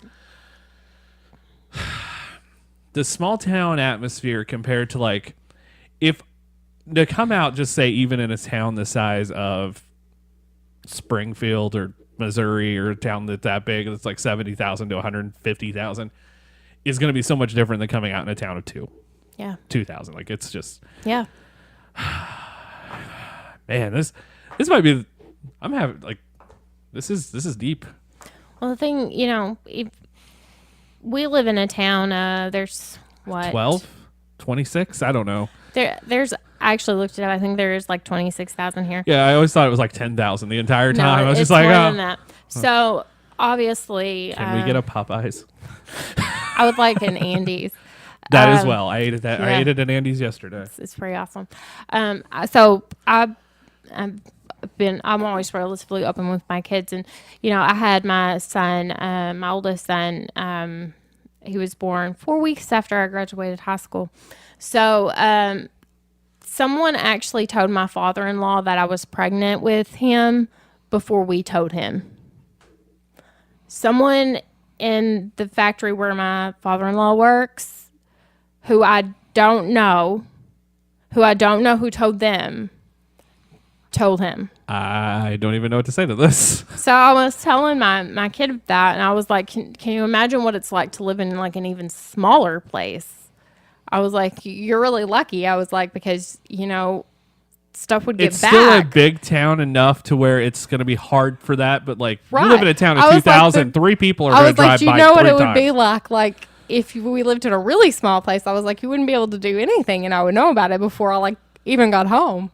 And Yeah, you would know about it while he was While it was thinking about it. happening. Like all of a Yeah. sudden, oh, we're going to go shoot a bottle off. We're going to Yeah. go shoot bottles. And all of a sudden you're going to be like, you'll call him up going, you're going to shoot bottles? How did you even know we were Yeah. talking about that? So it would be really difficult being in a super small place. Yeah, and I think that makes things harder. And I think the small town atmosphere, I think it's going away.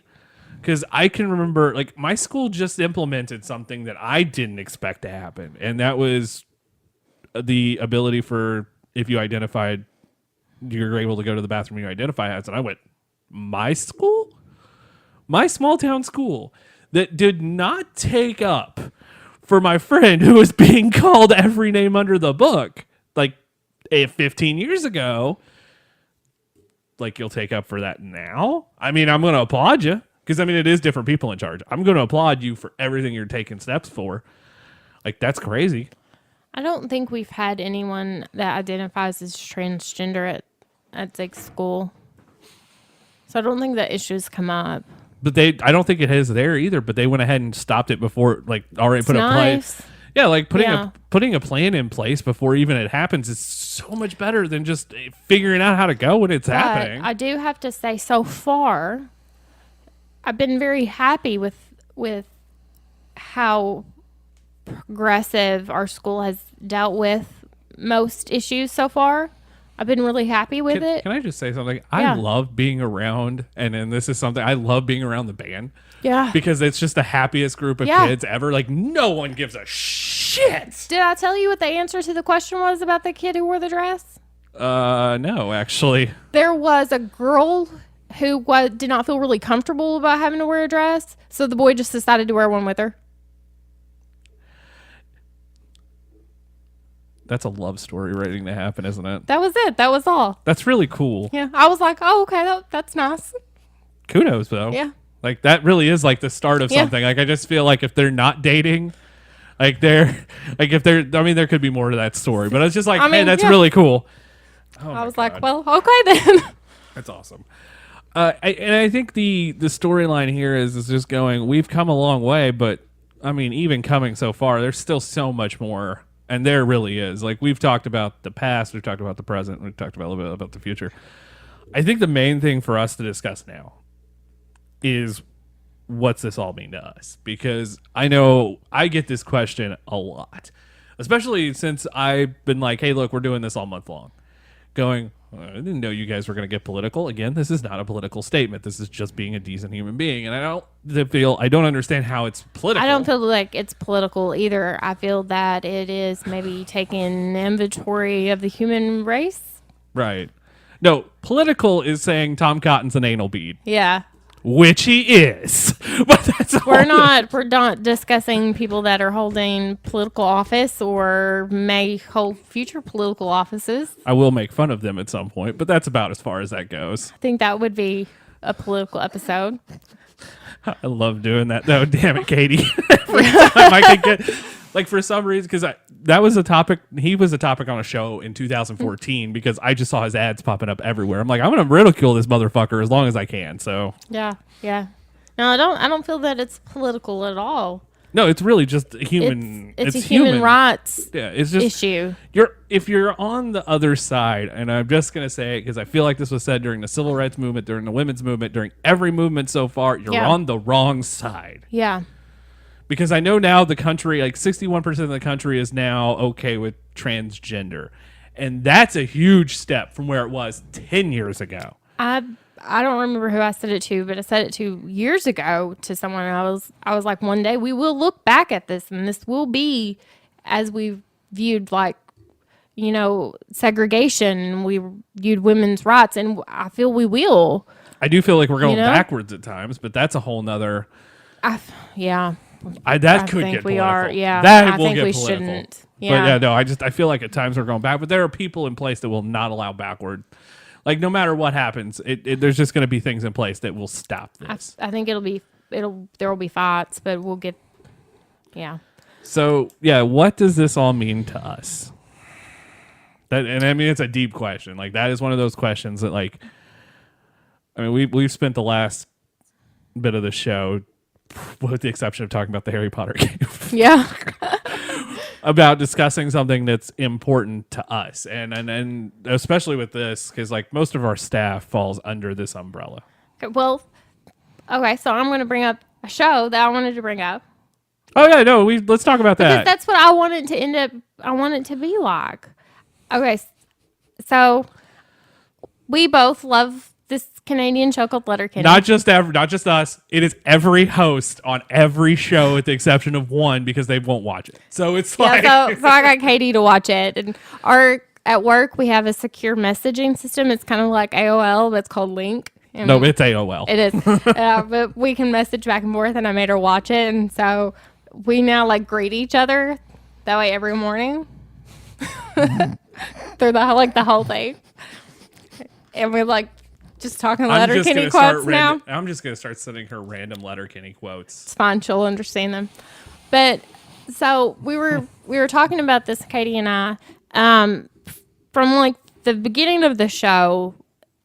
There is so much different examples of sexuality on Letterkenny, and nobody blinks. No one ever looks at Nobody blinks like an eye, and nobody addresses, like, hardly any of it. There's a couple of, like... There's the swinging episode that they do kind of address it, like, where Roll gets, like, drug off at the end. but the McMurrays are a little aggressive. Like, they are. They are. Get that one. And, but nobody has any issues with any of it at all. And I would like to live in that world. No, Letterkenny is great. Like, Yeah. I completely agree with you, because I mean,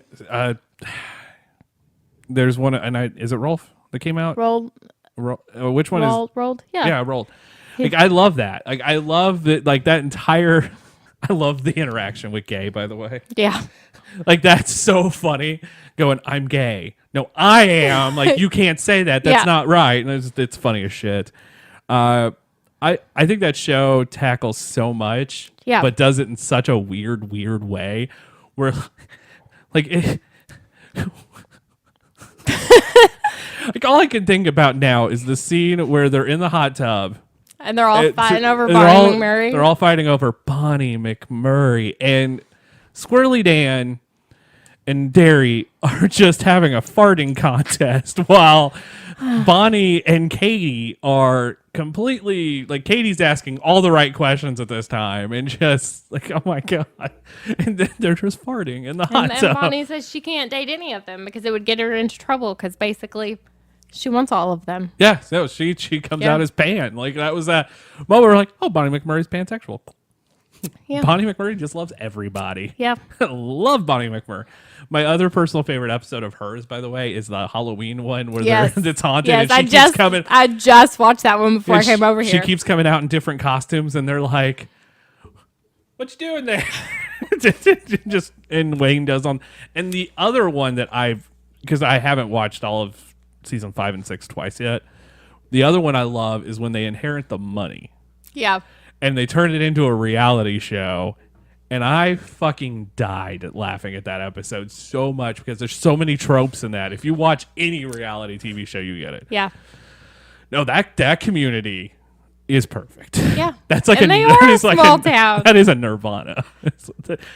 You know, the more I think about it, the more I would love to live in Canada because, or at least in a Canadian sitcom, because Letterkenny or Corner Gas just seems like the two best towns ever, like Dog River and Letterkenny, which is two complete opposite towns. But I do believe both are in Saskatchewan. I think I read that Letterkenny's supposed to be in Saskatchewan, and I went, that's great. Because if that's true, they're sister cities of Ohad. Like, they're only like an hour and a half apart. Because who would spit when you say the name of Letterkenny? Because they would kick your ass. I was waiting for a crossover, by the way. Still want to point that out. Like, I'm still waiting for a Corner Gas character to show up on Letterkenny, or like one of the actors or actresses from that show to show up. No, I agree with you. I think Letterkenny's great with that because there's no other show on television like gives you that. Like, here's just everything. Yeah. Yeah, at first I was like, it's so weird that Jonesy and Riley are completely okay sharing Katie. And then I was like, totally makes sense. I was like, they're in a poly relationship. Totally makes sense. Yeah, and then they were a little sad when Katie only had to. Yeah, they were like really sad. Yeah. And they didn't fight either. No. They kind of broke up with her together. It was great. Yes. Yeah. I love that show. That show's so much, so good. Yeah. So, no, like at this, you know, that probably is the most progressive show like that. Like, it's a weird show. Like, you have to learn a lot of terms, but it's... Yeah. Because it's very quotable. It is. It's probably one of the most quotable shows on television. That is literally what I told Arcady. There was something else. There was another show I'm just starting it on now, too. I might have told someone this week, not my pick, not my farm. I've done that. They might have looked at me weird, but it was completely applicable in the situation. I think I've said Texas size 10-4 in text messages to friends, not realizing I'm saying it yet. Or when somebody says, we're going to go do this, then I'll text back pitter patter. Just waiting to see if someone will finish it in group messages. And then nope. It's like, what are you talking about? Ah, crap. But like a friend of ours that we're starting to like, it just became a friend of ours. Was a huge Letterkenny fan, and throughout their entire like last trip, when they were around, we were just shouting Letterkenny quotes across a restaurant. Like we were sitting on one side, we're sitting on the other, and just trying to figure out like she would say something, and then I would just shout allegedly across the entire room, and just back and forth. No, I think. I think knowing what, and there's other great TV shows and movies too, like that falls under this category. But I mean, that's probably one of the best that doesn't get talked about. The guy who plays Wayne, by the way, will discuss it in interviews. Nice. Also, they do Letterkenny live. They're doing a live tour. Yes, I saw that. And Chicago is the closest, and that is, I think, this weekend or last weekend. So what does all of this mean? Like to us, like as a site, I told you, I feel like there's a lot of us under a blanket. Like I just feel we're all under an umbrella. There might be one or two who isn't. I know one's an ally. Like I now know 100% someone's an ally. But it's like where does everyone fall? Like, and I mean there's a reason for that we do this, and it's special to all of us. I don't really know how to answer this. I got this question a lot this month. Like, why? Like, it's not bad. We just want to know you brought this out of nowhere. But is it? I think Pride, the trip we went to a few years ago, maybe one of the happiest days I've ever had. It was. I don't think that when we embarked on the trip, we expected it to be that special. No, because all of us were doing it for another reason. And that reason was just, not going to talk about that one, but we all went, and then it turned out to be a much bigger trip than any of us thought it would ever become. It was a very heartwarming trip, for sure. We're going to try to go to one next weekend, and it's kind of like it's going to be like 120 degrees, and like I don't want to stay out in the heat, but I'm going to. I think we were a little nervous going into it. We went to the one in Memphis. In an area of Memphis which can sometimes be a little sketchy. It's downtown Memphis. Yeah. Let's call it what it Yeah. is. Like downtown Memphis has got some. So we were a little worried about security, which ended up not being an issue at all. There were some protesters, but not many, and they were not an issue. They weren't that big of a deal. No, they're fucks. Yeah. It was well put together. The moment we walked in, there was just wonderful, supportive people. We go in there, It the was first thing that just- happens is a hug. Like, Yeah. oh, okay. I've never been hugged by a random stranger before, but But everyone was like, it wasn't like being accosted. Like, no, it's like, can I hug you? Oh, Yeah. yeah, I love hugs. And then it was weird. It was a cool moment. Like that Yeah. whole trip to me, like I still think back and go, that's why I want to go to another one. Like I still think to this day, like that's probably, and I'll say that was probably my favorite trip. And I have a picture of me and Katie from Pride on my desk. I still have that. We both do. Yeah, we I have the have matching picture. Yeah, you guys have that. I have the photo of all of us. Yeah. I still hold that photo that photo is very special. I don't have it printed for some reason because it would be hanging up in here. Instead, I have a painting taking up like 70% of my wall, which is a very prideful painting, by the way. That's a beautiful picture. That day to me was probably outside my wedding day, like right up there with happiest days ever. Yeah. And I mean, there's a lot to that. I'm not going to go into detail on a show because, again, this show's been 2 hours. We could probably sit here another 2 hours and talk about that. The day ended weird, but had nothing to do with Pride. We talked about that on that episode too. Yeah, that's weird. It was a weird day. It was weird. We had good pizza that day too, though. I have so much I want to talk about that day still. Like, oh So my weird. God. But that, like, It was a weird day. but that day we all learned something about ourselves. I think every one of us did. And that was kind of, I think the thing that all of us now, we hold very treasurable to us. Like, we hold that close to us. And knowing that and knowing that the reason that event happens was because of just an uprising is still to me the most baffling thing ever. And I'm happy that we get to do this ever. Like, and it's more than a month to us. This is not just, hey, we're going to do this for a month and then just change everything. Because the logo that's up now is going to stay for a while. Because one, I don't want to change logos. I think it's like any other major event in history. It's taking out a time to remember where we've come from. Yep. And to make sure that we don't forget how far we've come. Because if you don't learn from history, you're doomed to repeat it. And we have an obligation to the people that have done the work and given their lives and have carried on all of that weight and that pain. Because if we don't take out that time, what are we doing? Right. You know,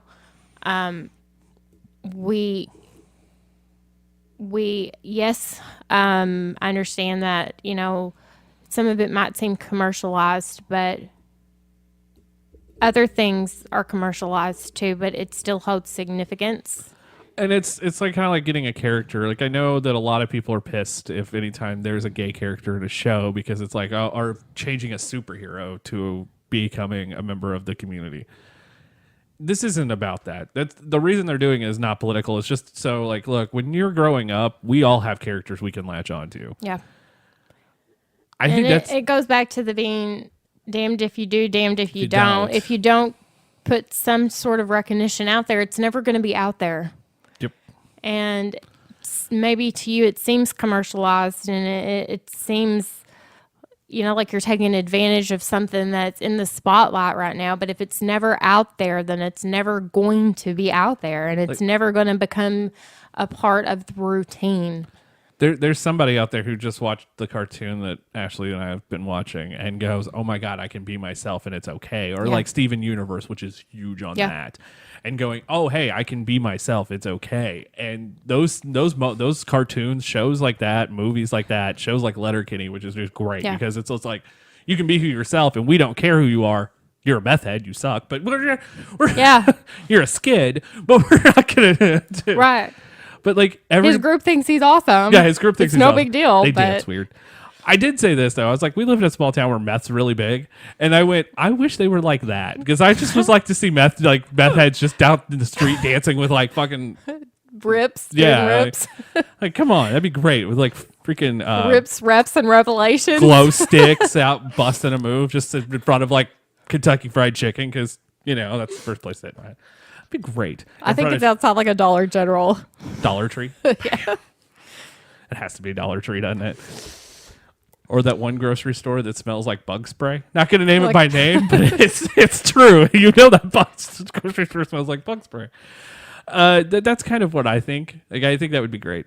Yeah. So this episode of Live is a very important one to us. There's a reason we're doing it. Today is the anniversary of Stonewall.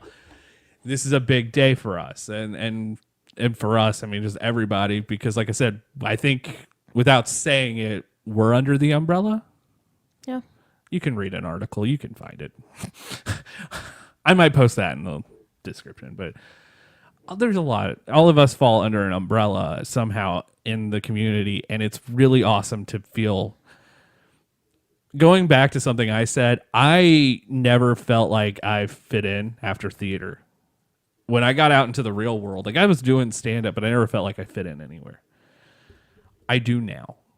And it's crazy to feel that again. Like it's taken almost 20. I had just realized something. It's almost taken 15 years. I don't want to say how old I am now, but I'm in my mid-30s. But now feeling like I've been out of high school for 20 years is just... It's almost taken 15 years to get to a point of feeling like I fit in somewhere again. And that sucks. But now that it's there, it's like I don't ever want to let that go. So... Having a sense of community is important. Very much so. That's going to wrap up this episode of Live, kids. And next week, we'll get back to normal. This is kind of a end of a month episode. So, first of all, I need to plug this. If you guys haven't got one of our Pride shirts yet, go to the store, shop TBK, tbkmagazine.com/shop TBK. Buy one of our Pride shirts. What's the charity that the Winos shirt goes to? Do you remember it off the hand? Did we pick one this year? Or is it the same as last time? Same as last year for your guys' shirt. I don't remember the name of it, but I do know it's a medically based project. It's the same one that helped to protect a couple that was, I believe, in Florida. I hate that I don't remember. I'm pulling it up. Thank You're you. good. But anyway, there was a couple in Florida, a female couple. The medical community wouldn't allow. I think they were married. Wouldn't allow the wife in to see the person that was ill. GLMA. Yeah. So it helps both provide education for the medical community, exactly what we were talking about, and assist people inside the community. GLMA is Health Professionals Advancing LGBTQ Equality. Yep. Whew. I know. I was Don't like, put me on the spot like that. I knew it was I knew it was GL something, but I couldn't remember if it was MA or AM. And I was like, oh, if it's glam, if it's not glam, I'm gonna sound like a dick stick. But if you check out our other shirts, and then there's a Live T-shirt which goes to a missions house in Springfield. Yep. This year's charities, which there's a lot more shirts this year. And I do mean this. There's a lot more shirts this year. And I have effed that up. But there is a bisexual T-shirt, a pansexual T-shirt, the rainbow, transgender. There's a transgender Captain America T-shirt. There's an ally shirt. There's a Dungeons and Dragons die in rainbow colors, like the 20-sided die in rainbow colors. And then our TBK magazine logo this year, which is an awesome font. And all the proceeds this year are going to the Trevor Project. And if you know what the Trevor Project is, it's helping prevent LGBTQ suicide. And right now, look, as much as we can talk about on this show, it's still one of those things that like bullying sucks and not fitting in sucks and not knowing where you're going to be. And if your parents kick you out, like people all around you are pieces of shit. Now, just think about it. the Trevor Project does a great thing, and it's coming from a movie which I didn't know. I don't know if you know that. There's a movie that's a true story that I have not seen yet, but I can't find. So hopefully, if someone knows where to find it, let me know. And then we're also supporting the Pride Pile Driver Project that was started by Billy Dixon, and we talked about that earlier. And he has stopped taking donations because the fans that he's done they're giving them all at the end of the month. But they're doing another round in September. So if you guys buy T-shirts, we'll give to the round in September. He's also putting on his own show later this year, which is awesome, and we want to help out with that. So I mean, he's a good dude. Check him out at the Billy Dixon on Twitter because he has a very fun Twitter. And like I said, we have our own Pride section now on the website. So we want you guys to check that out and be part of that with us. And know that this is not just, like, we're not going to profit a dime off this. And I don't care. That's not what this is about. We want everyone to feel like they're a part of something. And that's what the magazine's been for me. Is just feeling like I'm part of something with everyone else and having my friends along for the ride, which has been crazy. We've seen some stupid shit. It's been fun, though. We have seen some stupid ass shit, though. And some weird stuff. I'm not going to say names on some things, but right now, if you go and check out later on this week, if you go listen to Cinecrap, you can watch Spice World with us. So, I mean, there's that. Not to mention, one of the other things, and you don't know about this, but you can go to the site and see it. July 2019, everything changes, kind of. Okay. One of the things that is going to change is the formatting to this show. Oh, God. We're going to do this kind of, not this kind of banter, not like deep banter, because that just can't happen all the time. But we're going to make the show one fluid episode, except the bits are coming back, but we're not going to record in sections. They're just going to be randomly placed in the show. Okay. So when you're listening, all of a sudden you could just hear awkward Batman. So it's just going to cut off a conversation. I don't know how well it's going to work. We're trying something new. The dates of show, like the show days that go up is going to change. The website layout's going to change again because the one I'm working on right now is virtually duct taped together. If you don't understand that, you don't need to. Okay. But things are broken. And that's coming up. And we got a lot of cool stuff for the rest of the year. I think that does it. I think that's everything. Is there anything you would like to add? I don't think so. I think I'm good. I think everyone's going to miss you and then send me a ton of emails after this episode going, when is she coming back? And I can't answer that. When work allows. I can't answer that. Time will... Sharon will be back. Just letting I'll everyone always know. be back. It's always your chair. So you should know. I will always be back. And but at least live's still going strong, and it does miss you. So, and I haven't told you that. So in general, I'm just gonna, you know me, I'm gonna put everything out in the open anyway. I will always be back. Promise. Asshole. New articles coming soon and other stuff. So guys, we're gonna wrap up this episode like we do every other episode with the fucking talk. Look, we have this deep episode, and I'm wrapping it up with fucking Torgo. Like, what is life? So, guys, until next time, Torgo, you know what to do, sir. Take us home tonight. You cannot stay. The master would not approve.